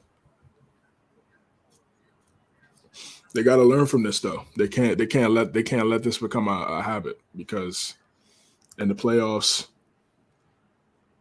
what happens is, you could say in the playoffs you start off well, like you're doing right now. In the playoffs, you give up a lead and lose. That's it. There's no next game. So they have to really figure that out in terms of closing games, relaxing in the second half, and be like, all right, cool, let's calm down and do what we need to do. Because first half, they play well. I mean, they learn how to close. They're a good team. And Lamar's at the top. And if he wants to get that bag, which I think he deserves either way, they're gonna have to win. They're gonna have to win this division and be a premier team in the AFC, which I think is very possible. But situational football, they got to figure that out. Yeah, I agree. We got the Patriots and the Packers. Brian Hoyer came in the game. And I mean, I was like, all right. Made a couple passes, got a field goal. Then he hurts his head, and I'm like, oh, prayers up to Brian Hoyer with the head injury. Hope everything is good, first and foremost. Then Bailey Zappi comes in the game, and he was making some passes, and he was doing okay. He was for his first game ever in the NFL. I mean, what can you really say? It could have been much worse. Obviously, yes, he had a touchdown that shouldn't have been a touchdown. Obviously, the play clock was past 0, but they didn't call it, and he got the touchdown. Well, that's all you could do. I felt like the defense played good. They played good, but this Rodgers is just good enough to have one more drive. You give Rodgers, extra opportunities, more times than not, he's gonna get in the end zone. So, and that's ultimately what happened in overtime. So, Patriots, again, I don't know. I don't really know what the future holds for this team, to be honest. A lot of losses. But I mean, like, post this year, like, I think the team's gonna look different again. I think a lot of people are gonna be moved, traded.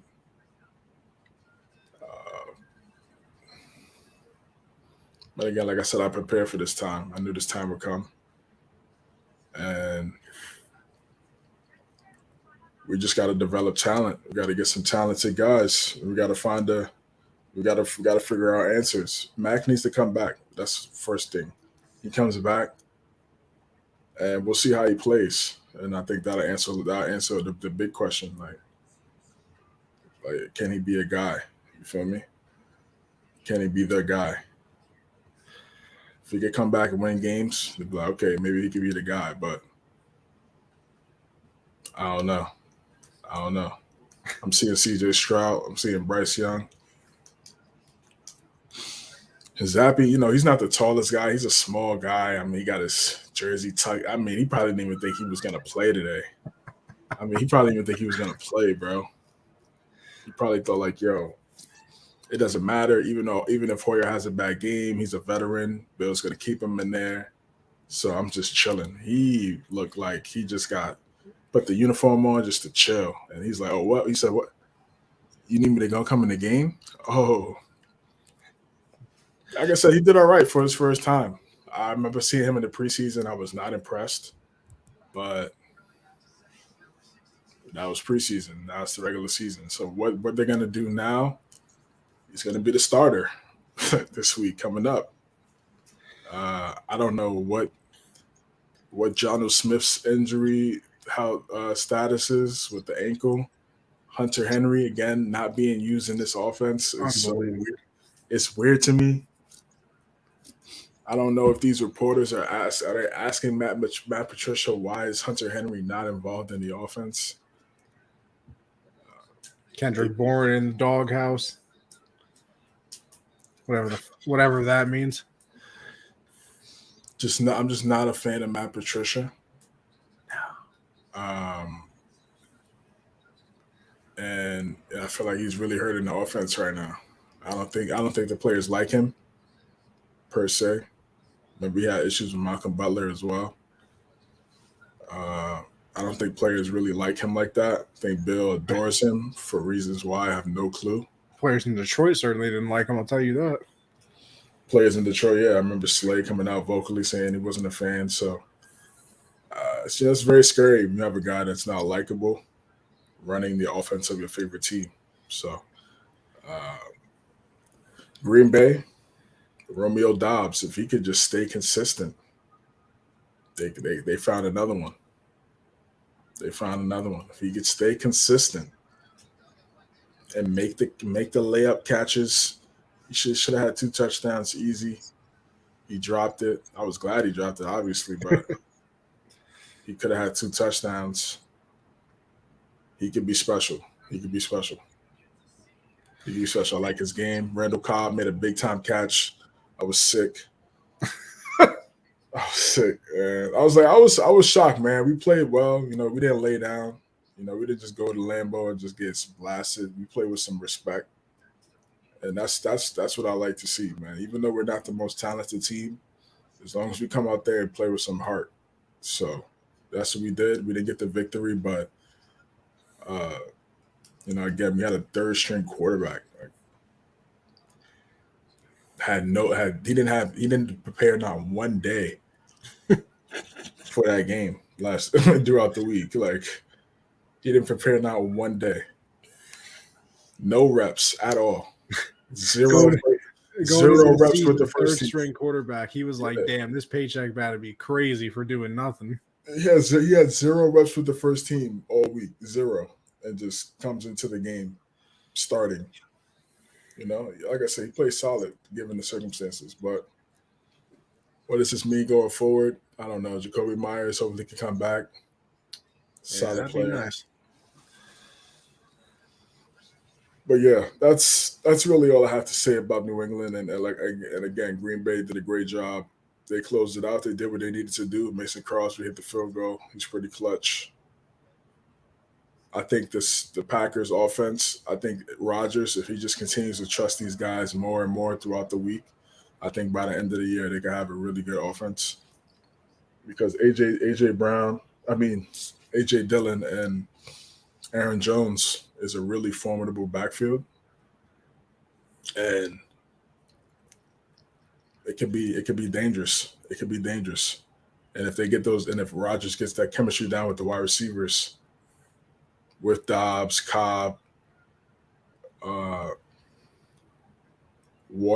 Christian Watterson is the rookie, I believe. Watson might be Watson. I think I have him in some league. I don't know. We'll get that name down, but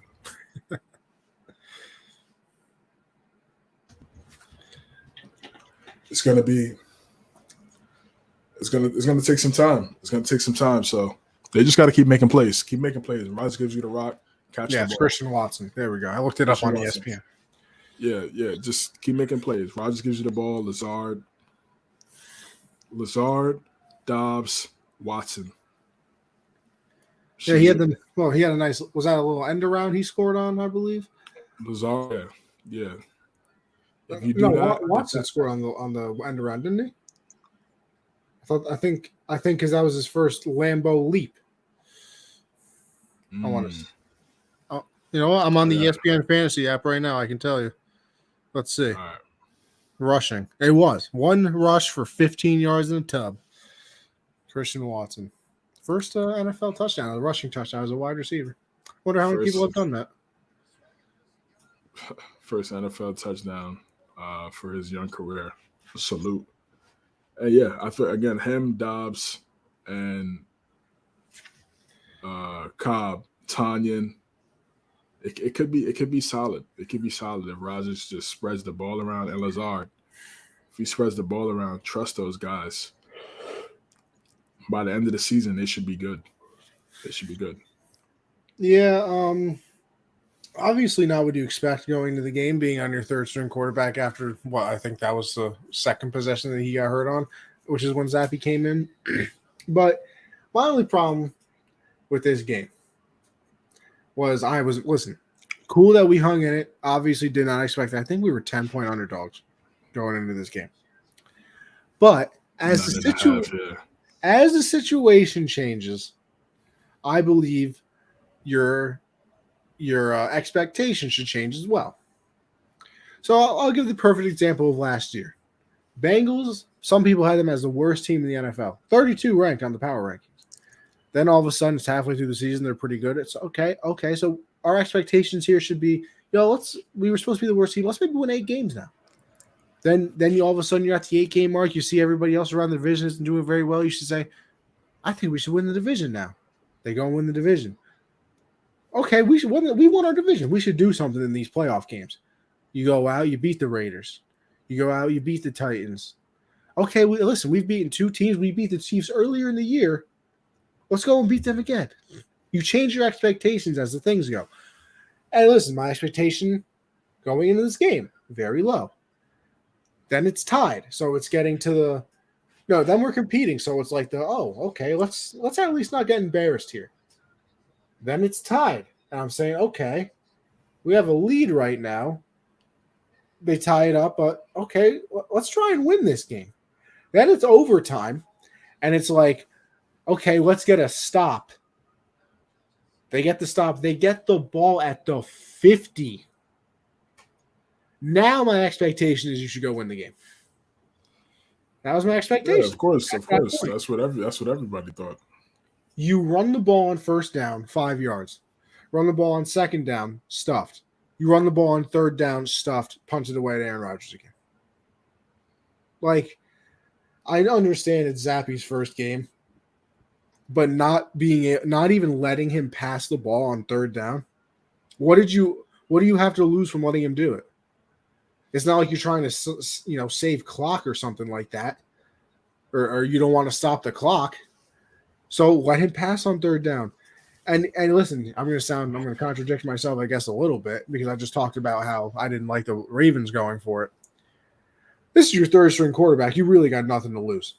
The Ravens are fighting for a division, so I guess their wins and losses, I would say to them, mean a little bit more. You're not winning the division. The Bills are in your division. The Dolphins have looked very well, very good so far.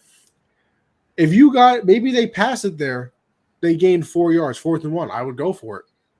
I really would have went for it, but they did absolutely nothing. It was a terrible offensive possession. Then they give the ball back to Rodgers, and they're giving 10 yards off coverage on the wide receivers, free releases, and Rodgers is doing RPOs, just stop the ball, throw it immediately, and they're gaining 15 yards of play because the Patriot quarterbacks are standing 15 yards away. Like, what kind of defense is that? And then finally they change the defense when the Packers are at the 20-yard line. Like, oh, you didn't think about doing that, 4 plays ago when they were on their own 20 instead of on our 20 now? So the game up until overtime, very pleased with. I was. But you look at that overtime, and I think it was just absolutely disgraceful. It was very conservative. And again, like I said, I'm not a fan of the offensive coordinator that we have right now. I don't think anybody should be. This man's a defensive coordinator. Like, what are you even doing? Yeah, exactly. DC playing as an OC is wild. It's wild. All right, we got the game in London, Vikings and the Saints. I didn't really get to catch this game. No. It's not. Not going to lie, I woke up at 1 o'clock that day. I did see the highlights, though. Me too. Guys were making plays. Thielen did a really good job. Kirk Cousins, again, it is what it is. It's no hard feelings, bro. It's just I'm just going off what I see, good brother. That's all it is. And if you play mid, I'm gonna call you out. No matter who you are, what you look like. Mid is mid, has no color. And sometimes he plays like that. And then there's other times where he steps up and he made some good plays. This one really went down. It was a 61-yard field goal. Lutz could have made double doinked, and it's unfortunate. Good game for the people over there in London. Get to see a really nice game, really good close football game. Andy Dalton was starting this game. This guy saying nothing wrong being a backup. Backup. You be a backup and keep you around for a long time. It's been around for a while, and yeah, again, the Vikings, they needed this W for sure. They got the win over Green Bay. They have a win over the Lions, so you're looking at that. I know they're looking at that NFC like we could do something and maybe get into the playoffs. And time is now. The time is now. You got Justin Jefferson on a rookie contract. You got Thielen on a second contract. Dalvin Cook's on his second contract. Kirk Cousins on his second contract. Look at the talent I just named. Have nothing to show for it. No division titles. None. Zero division titles. So they need to make it. They need to make a move. They need to keep this up and keep winning these games and make the playoffs. They're too talented. Justin Jefferson's too talented to not be in the playoffs. This is year 3 now, right? Yeah, this is year 3. Yep. So 3 years you're not making the playoffs. Crazy. Yeah, I mean, just watching the highlights of this game, like you said, I was slumped. 9:30, not really catching me. Sorry. But watching the highlights, they did some good scheming to get Jefferson open. I believe he had over 100 yards. He had a rushing touchdown in this game as well. And I think the big thing in this game was turnovers are bad as a whole, but there are some turnovers that are just worse than others. And the Saints had 2 of them. So going into the half, they have the ball. I think they were down 3, I want to say. And Andy Dalton looks like he's going to get sacked, spins out of it, does end up getting sacked, but he loses the football. It ends up being a fumble recovered by the Vikings. They don't score a touchdown, but they get an extra 3 points. You lose the game by 3 points in this one. But then coming out of the half, I believe it was their first drive of the second half, I want to say. The Saints, once again, they fumbled. So that's 2 fumbles in pretty bad spots because it sets the Vikings offense up with the great field position. It's a hindrance on your defense, obviously. And, I mean, the only way they weren't going to score points in both of those situations was another turnover somehow. So those are 2 very, very costly mistakes. And usually Kirk Cousins is the one that makes them, especially, in a standalone game. But no, these were some pretty bad fumbles by the Saints, which obviously, led them losing the game because, I mean, you lose the game by 6 points and you gave them, or lose the game by 3 points, I should say. You gave them 6 points off those 2 field goals. I wonder how much Dalton plays because, I mean, he looked pretty solid in the game.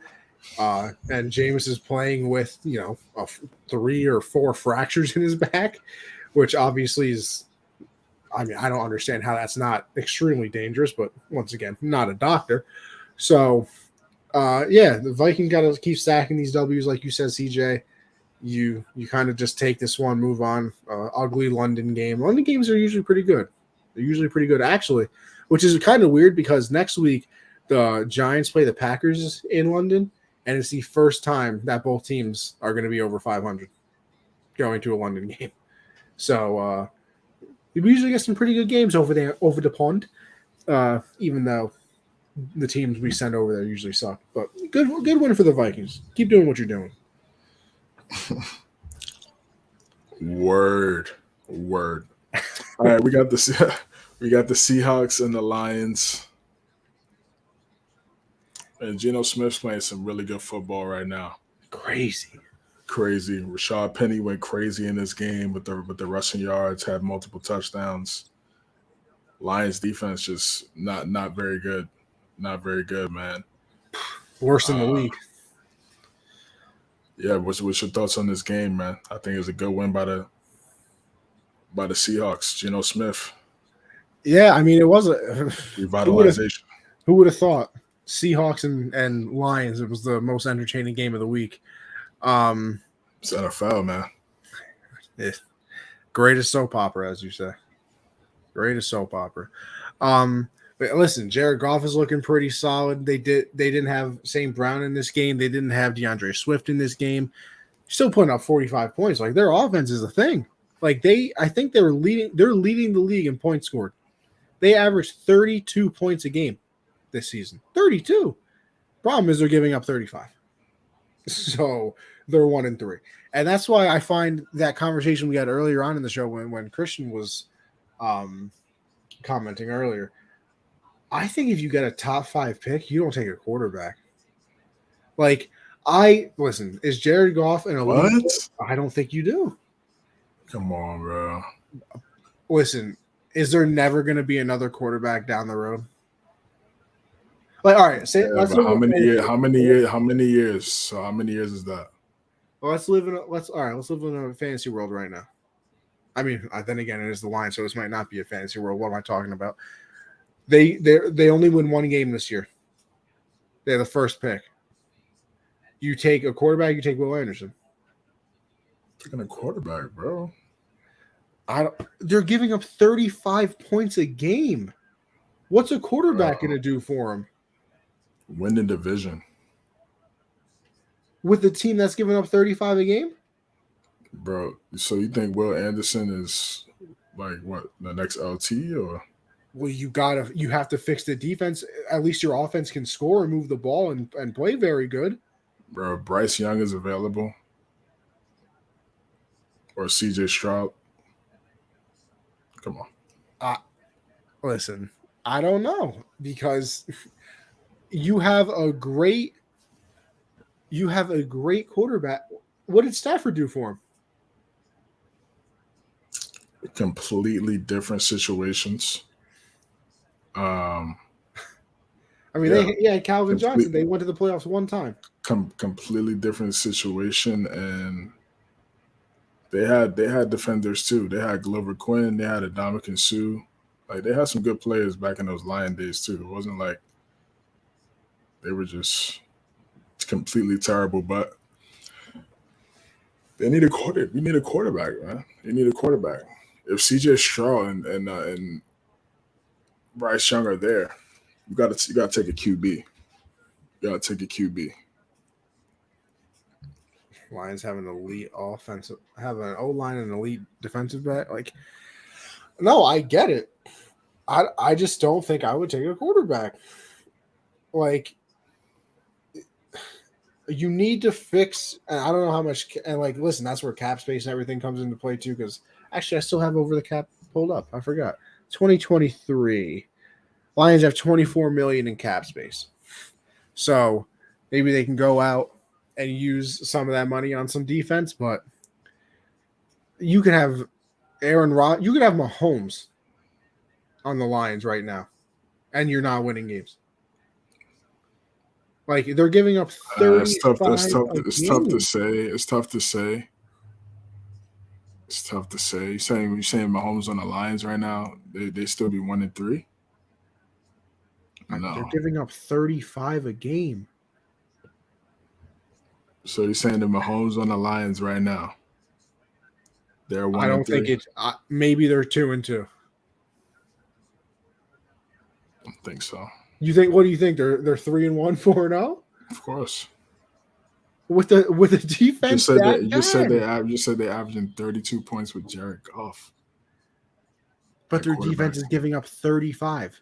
So what if the offense was scoring even more? They'd probably still give up more points on defense, because that means they're getting the ball back more. Yeah, now the defense needs to be better, but if they want to be contenders in the NFC, is this really a top? They need a quarterback. Like, is this? Am I missing something? Listen, We talk about the Lions. Like, do they need a quarterback? Yes. if you want to But be a do Super they Bowl not have contender, more problems than just that? And is it not all on the defensive side of the ball? no, they have defensive. And again, like I said, you need a well balanced team to win a championship. But if a generational quarterback is there over a generational defender, I'm taking a quarterback. Listen, it's fun. It's fair. Everybody can do what they want. Taking a QB. I just if Goff goes out and throws 4,500 yards. So you believe in Goff? You think Goff is a franchise quarterback? No, I don't. Okay, so but I think you have a bigger problem on defense than you do at quarterback. So you think Goff could take them to the playoffs if they work on their defense?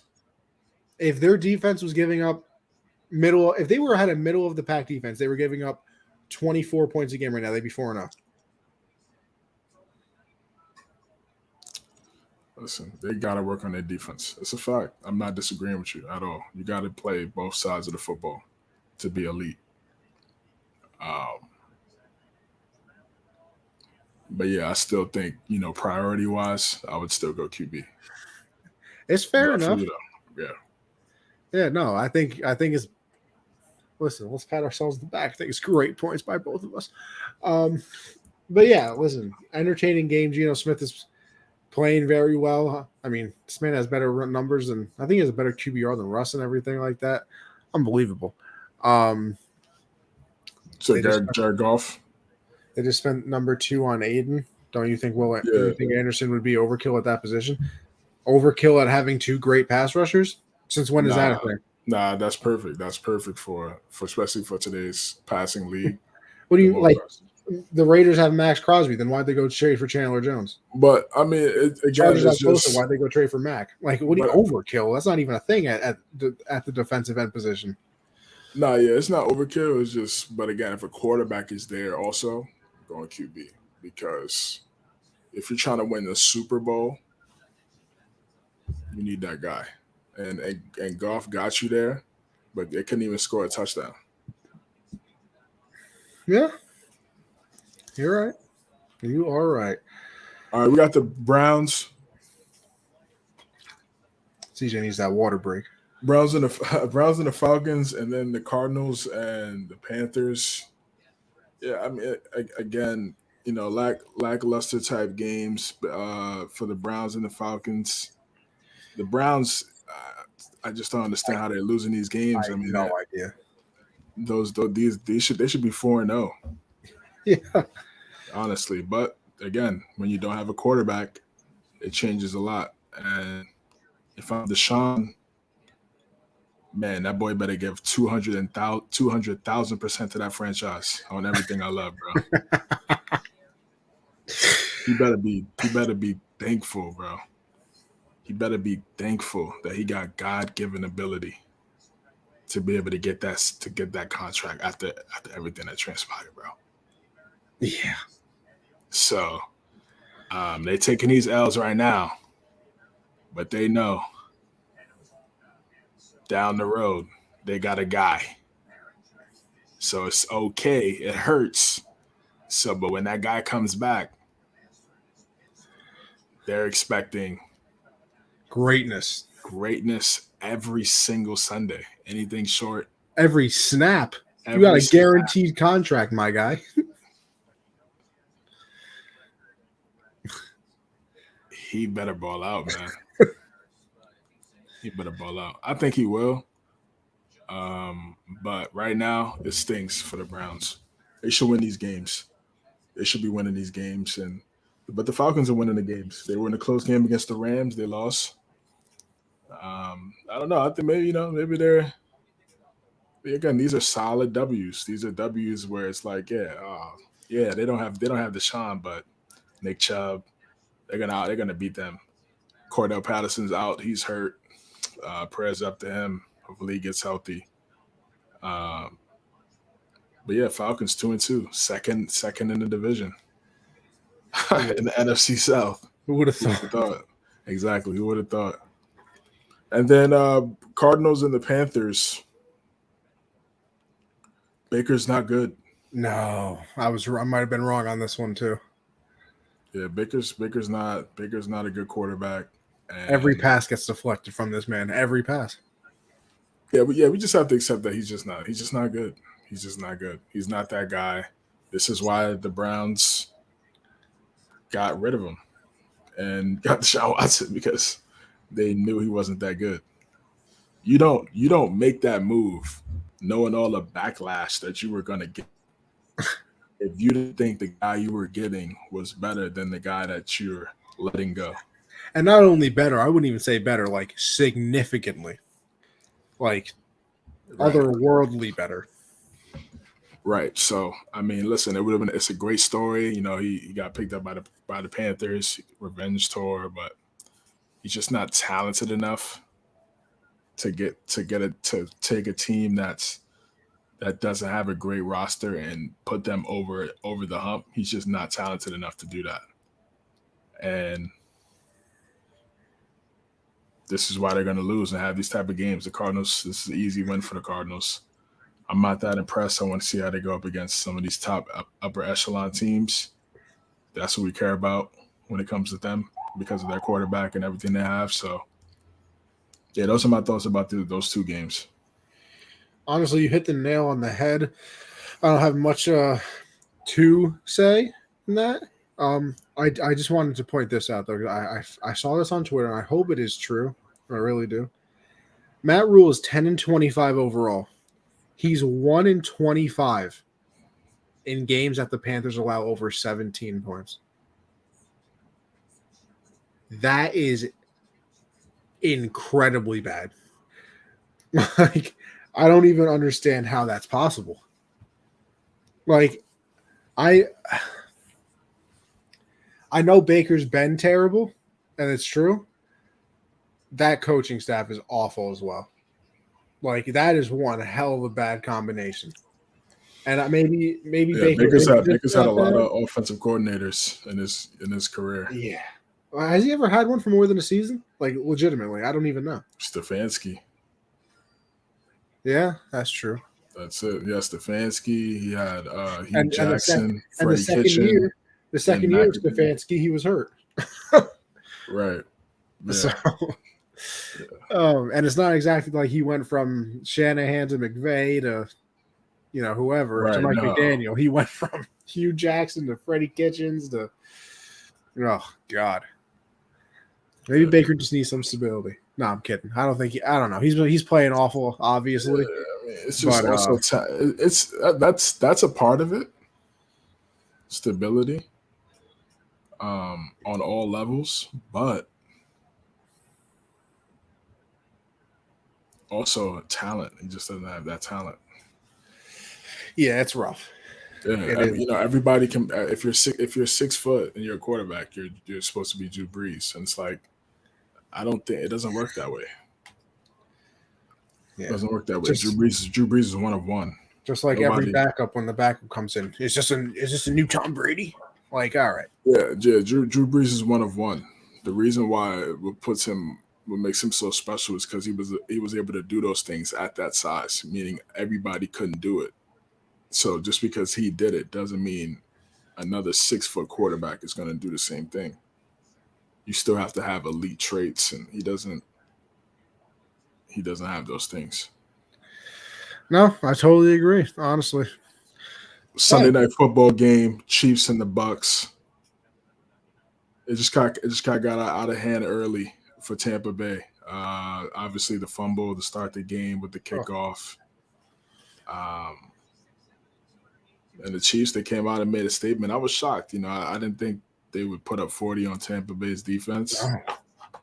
But they moved the ball around. They did a great job at running the football. Edwards-Helaire did a good job running the ball. Pacheco, another guy that they had. He was playing well. Definitely want to see what they have. They're playing balanced. And they're gonna have to have these type of games. So Juju getting involved, coming out of the backfield, versatility, not just having him stand on one side of the field. MVS got some touches. Kelsey had the touchdown to kind of kick things off for the offense. And Mahomes did some magical stuff, had some great plays. Obviously the spin off. Then the guys, on his body, he flicks it up the guys just having fun out there, man. He's a special player. No question about it. And in Tampa Bay, this was really their first game getting all those guys back.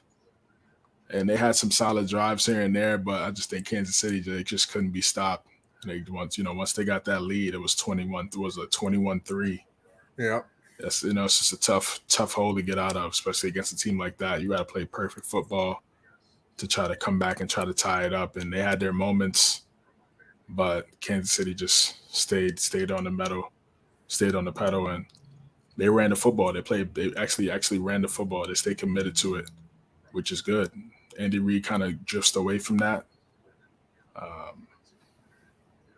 at times, but he needs to understand, you develop your backfield now, come playoff time, they're going to be so confident, and it's just going to make that offense much better. So we'll see if they stick to that. But great job by the Chiefs. Great win on the road against the Bucs. Yeah, obviously that one back after the Super Bowl. Big win from them. I think the thing that surprised me the most here, like Tampa had been running the football very well, and they had been doing it, good throughout the season. I think that in the first half they had -1 rush yards. So obviously the Chiefs defense played the run very well. And then I think obviously the other surprising thing that you pointed out was the fact that they put up 41. Like we literally talked last week. I went on a nice little talk about how good this Bucs defense was last week. And then the Chiefs come out and put 41 on them, and it was an easy 41. Like I don't know if you can have a difficult 41, but this was a real easy 41 piece. So obviously, pretty surprising there. I guess it's hard to say you like what you see out of the Bucs in the second half because, how hard is the defense playing for the Chiefs when they're up by that much? But it did look like in the second half, the Bucs kind of figured out some things offensively. Mike Evans is still maybe the best red zone threat of this generation. Godwin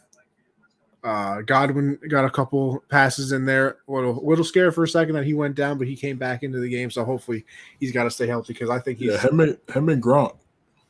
Yeah, Mike Evans and Gronk. That's like red zone. Like I've never felt more comfortable about a touchdown in my life. Calvin. Yep. Larry Fitzgerald. Yeah. That'd probably be in recent years, obviously. The all-time red zone team. Well, I mean, all time, and no, they're not all. Some of them are not all time. But Mike Evans in that red zone. Just in the red zone, though. That's what I mean. All-time red zone. No, I got you. Yeah. Oh. In that red zone, more times than not, he's gonna get a touchdown. And like some of these catches, like are not easy that Mike Evans is getting. Like that one. He had two, right? He had 2 on Sunday, right? Yes, he did. Yep, he had 2. Yeah. Okay. And one in the corner, and then one up the seam. Yeah. Oh, Brady put it right there. Yo, did you see the one where he got smacked? And they called the flag for defenseless receiver. Oh, right, yeah. In the end zone. Oh my God. Yeah, he's special. He's such a special player, and that's what I'm saying. Like if he could, if he stays healthy, he could get to some special numbers record wise. That man's a Hall of Famer already. You agree, right? Oh yeah, of course, okay. Of course. One of the most underrated wide receivers in our time. I think him and Keenan Allen. He's gonna go down as one of the most underrated wide receivers because we still talk about Randy and T.O. and Jerry and all those guys. And then you got Calvin and Larry, AB before he, went psychotic. Threw his life away. And all of Julio, all those AJ Green, and then be like, oh yeah, Mike Evans, 1,000 yards every single year of his career. It's Double-digit touchdowns. Yeah, he's gonna get 100 touchdowns. Like I think he got like 70 something right now. Unbelievable. Insane. So, but yeah, Chiefs. They're spreading that football around. If Mahomes becomes a surgeon with it, it's scary. It's scary. Yeah, it's going to be a tough time for a lot of people. That's a fact. Hey, listen, it's a tough time for the Rams to beat the 49ers as well. They can't do it. So I think it's seven regular season wins in a row. Obviously, they got it done in the playoffs that 1 year. Or no, that 1 year. Last year for my stupid self. But just another absolute beatdown by the 49ers during the regular season. The defense was all over Matt Stafford. Jimmy, made plays when he had to. Jeff Wilson Jr. with a nice 32-yard touchdown run. This Rams offense just doesn't have it. Like, it's Cooper Kupp or nothing. I think he had 19 targets. He had 14 catches, like 120 yards, but like Stafford doesn't throw it to anybody else. Like, I was real excited when Allen Robinson got there. I really thought it was going to be something. I drafted him in a lot of fantasy leagues. Man doesn't even know what a football looks like. Like, the only time I saw Allen Robinson on the screen yesterday was when Stafford threw it to him in the end zone, and it was it was barely even catchable. There was a DB draped all over him. But like, they don't have a deep threat. Their run game isn't very good. I've seen Jalen Ramsey get beat a lot of times this year. And I'm not saying he's washed, but I don't think it's that Ramsey, I'm never throwing in his direction ever again anymore. Gotta try him. Yeah, gotta try him, man. Donald can still do what he can do, but this is not listen, it's week 4. Week 4. Gotta remember that. First month of the season, we always say it's like the preseason. Talk what Bill always said, talk to us at Thanksgiving. But like through 4 weeks, not looking pretty. Not looking pretty. No, it's not. It's not looking pretty at all, and still a lot of work to be done. But the division is still there to be had as well. Just got to get things right. Offensively, I don't know what's going on with that. Allen Robinson should be getting the football. Screen passes. I mean, you could do anything to get him the football. If you're Sean McVay, the way you're supposed to be revered as a play caller, you can't get this guy a couple targets to start the game, let him get into a rhythm. It's been a month now, and this guy can't get involved in your offense, and you paid him all this money, so they're gonna have to figure that out. There needs to be a conversation. Again, communication is so key in relationships, and if I'm Robinson, I'm talking to McVay, I'm talking to Stafford. I'm like, let's come up with like 5 or 6 plays that we all like. And, certain moments in the game, let's just call those plays, get good looks, and then we could go back to those things if necessary. That's how you got to do it. But he should be getting more touches than what he's getting right now. It's absurd, and they have to make that offense more complex, and they have to run the ball. They need to be a physical football team. This is why the 49ers could still win a bunch of games and have solid playoff runs, because they still run the football. And they did that without Trevor Williams last night too. It's just identity. It's just what they want to do. That when you have an identity, you build your team, and everybody on the team knows what their role is. It just makes that situation so much better. And they knew out the jump, we're gonna run the football and play defense. And if our quarterback is great, that's a plus. Then we have an all-time team. For them, they run the football, they play good defense, but their quarterback he's good. He's good. He's a good quarterback. He's not great. He's not elite. He's good. And that's just going to keep them where they're at. for right now, but they can win a bunch of games in the regular season because of their style. And Garoppolo, he didn't play great.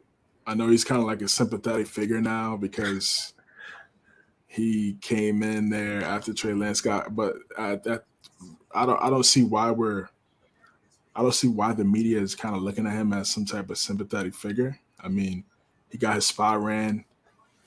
We like He knew, stories. They made the moves to get Trey Lance. He knew his time was going to be short. Unfortunately for them, they kept him, and it saved their season because you got a quarterback that knows your entire offense and has had success with the team and everybody. So there's no, it's not as much rust as it would be if it was in somebody else or another quarterback. So they dodged the bullet there, but I just feel like if Garoppolo just plays better, makes better decisions, they're going to be fine because Debo's special, Kittle, Ayuk, and again, it doesn't matter who they have in the backfield. Garoppolo, bro, he just has to. I just really, it's tough, man, because I really want to see how they play if they had a really good quarterback, like what that team would look like if they had like a Mahomes or a Hurts. If they had Hurts and that offense, those RPOs would go crazy. But we'll have to find out next year and see if Lance is that guy.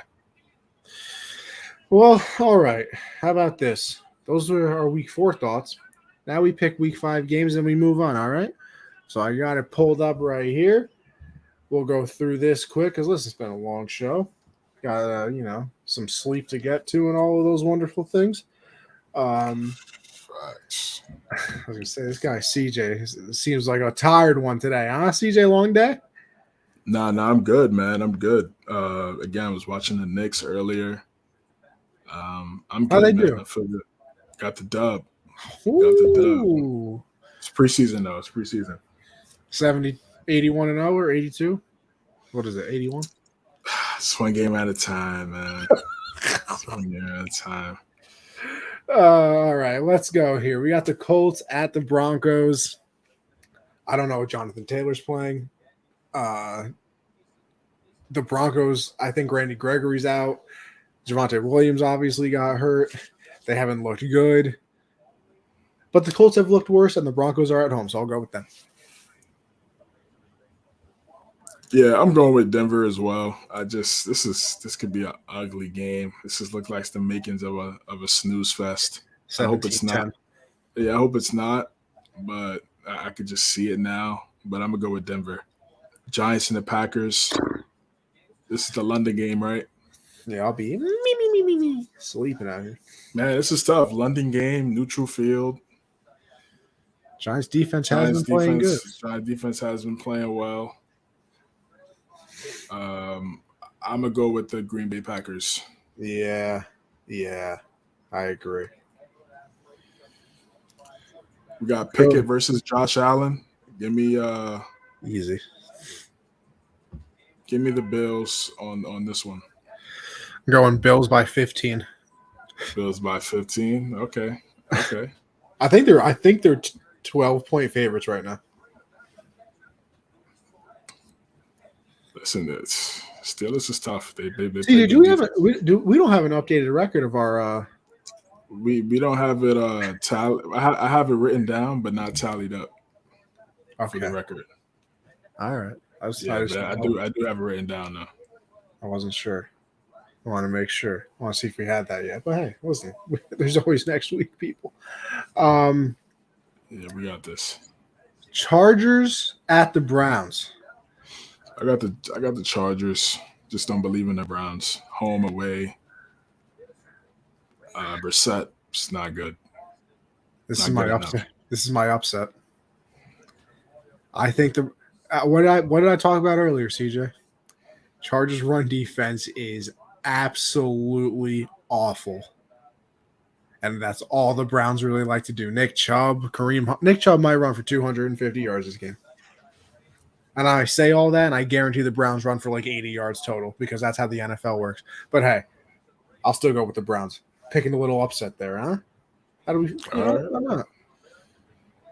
Okay. Got Jags and the Texans.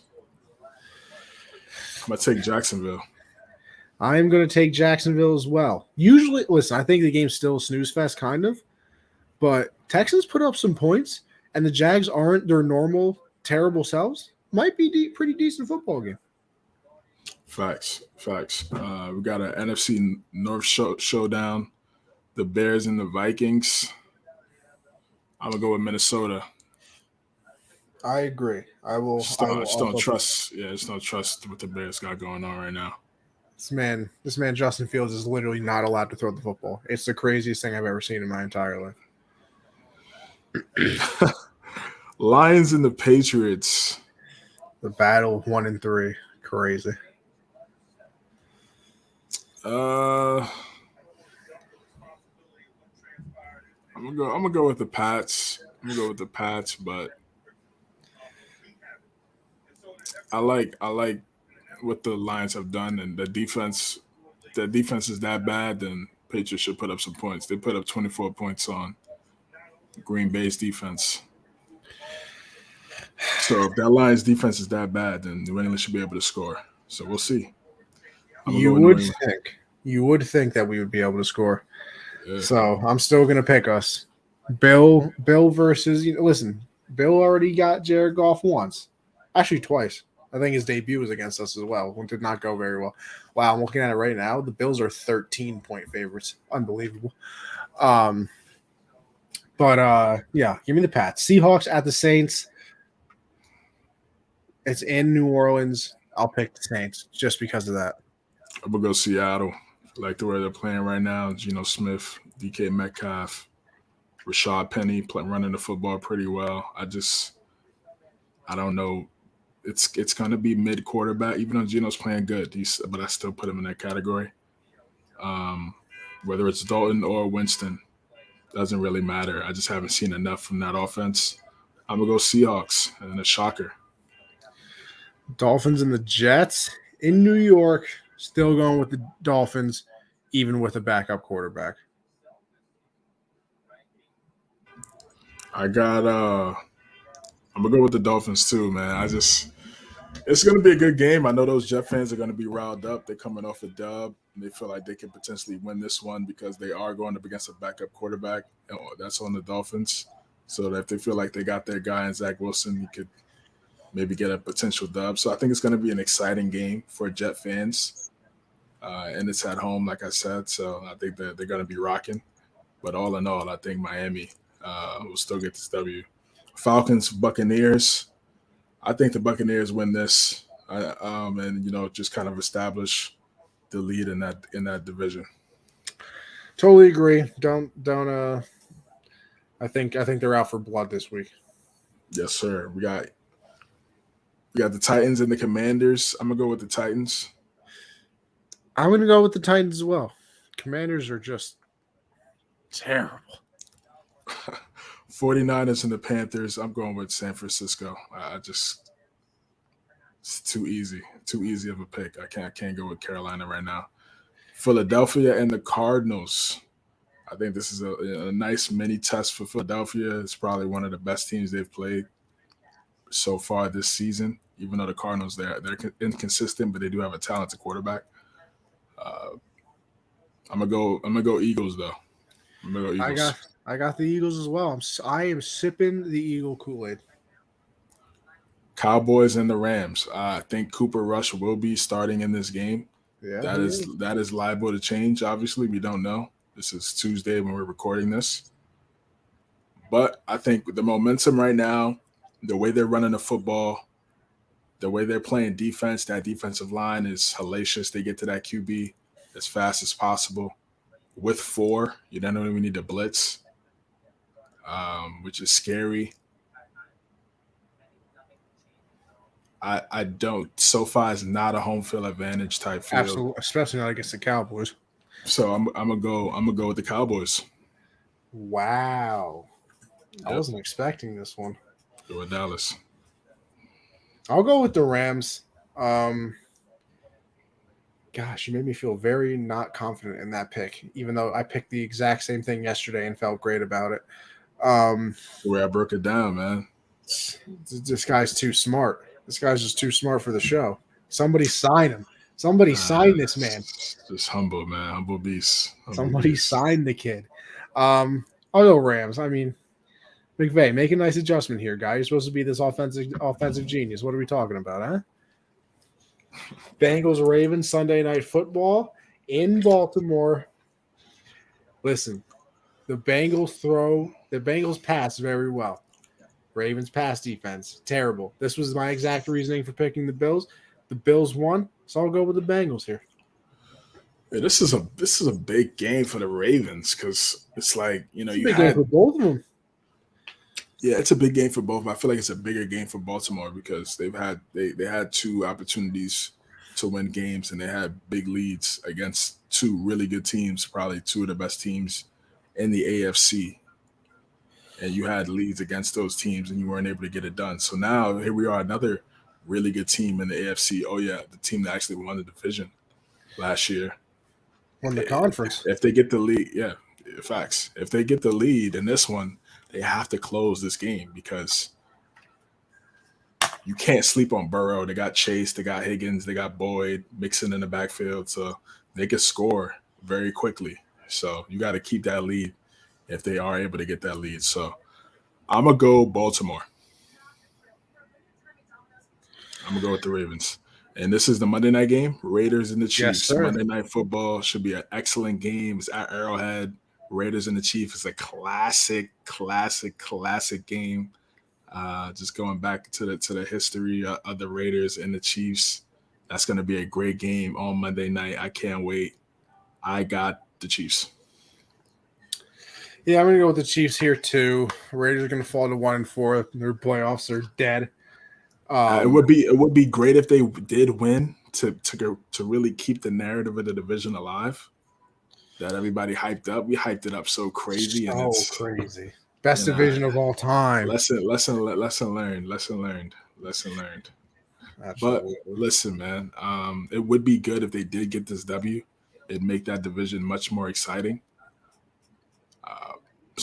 But I'm not changing my pick. Hell no. Well, listen, people. Long episode.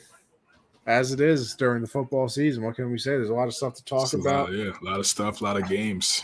We gotta bring everything no bye weeks yet.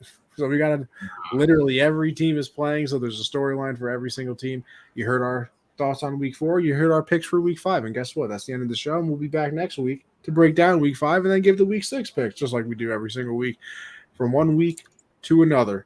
Listen, Linktree, Anthony Conover.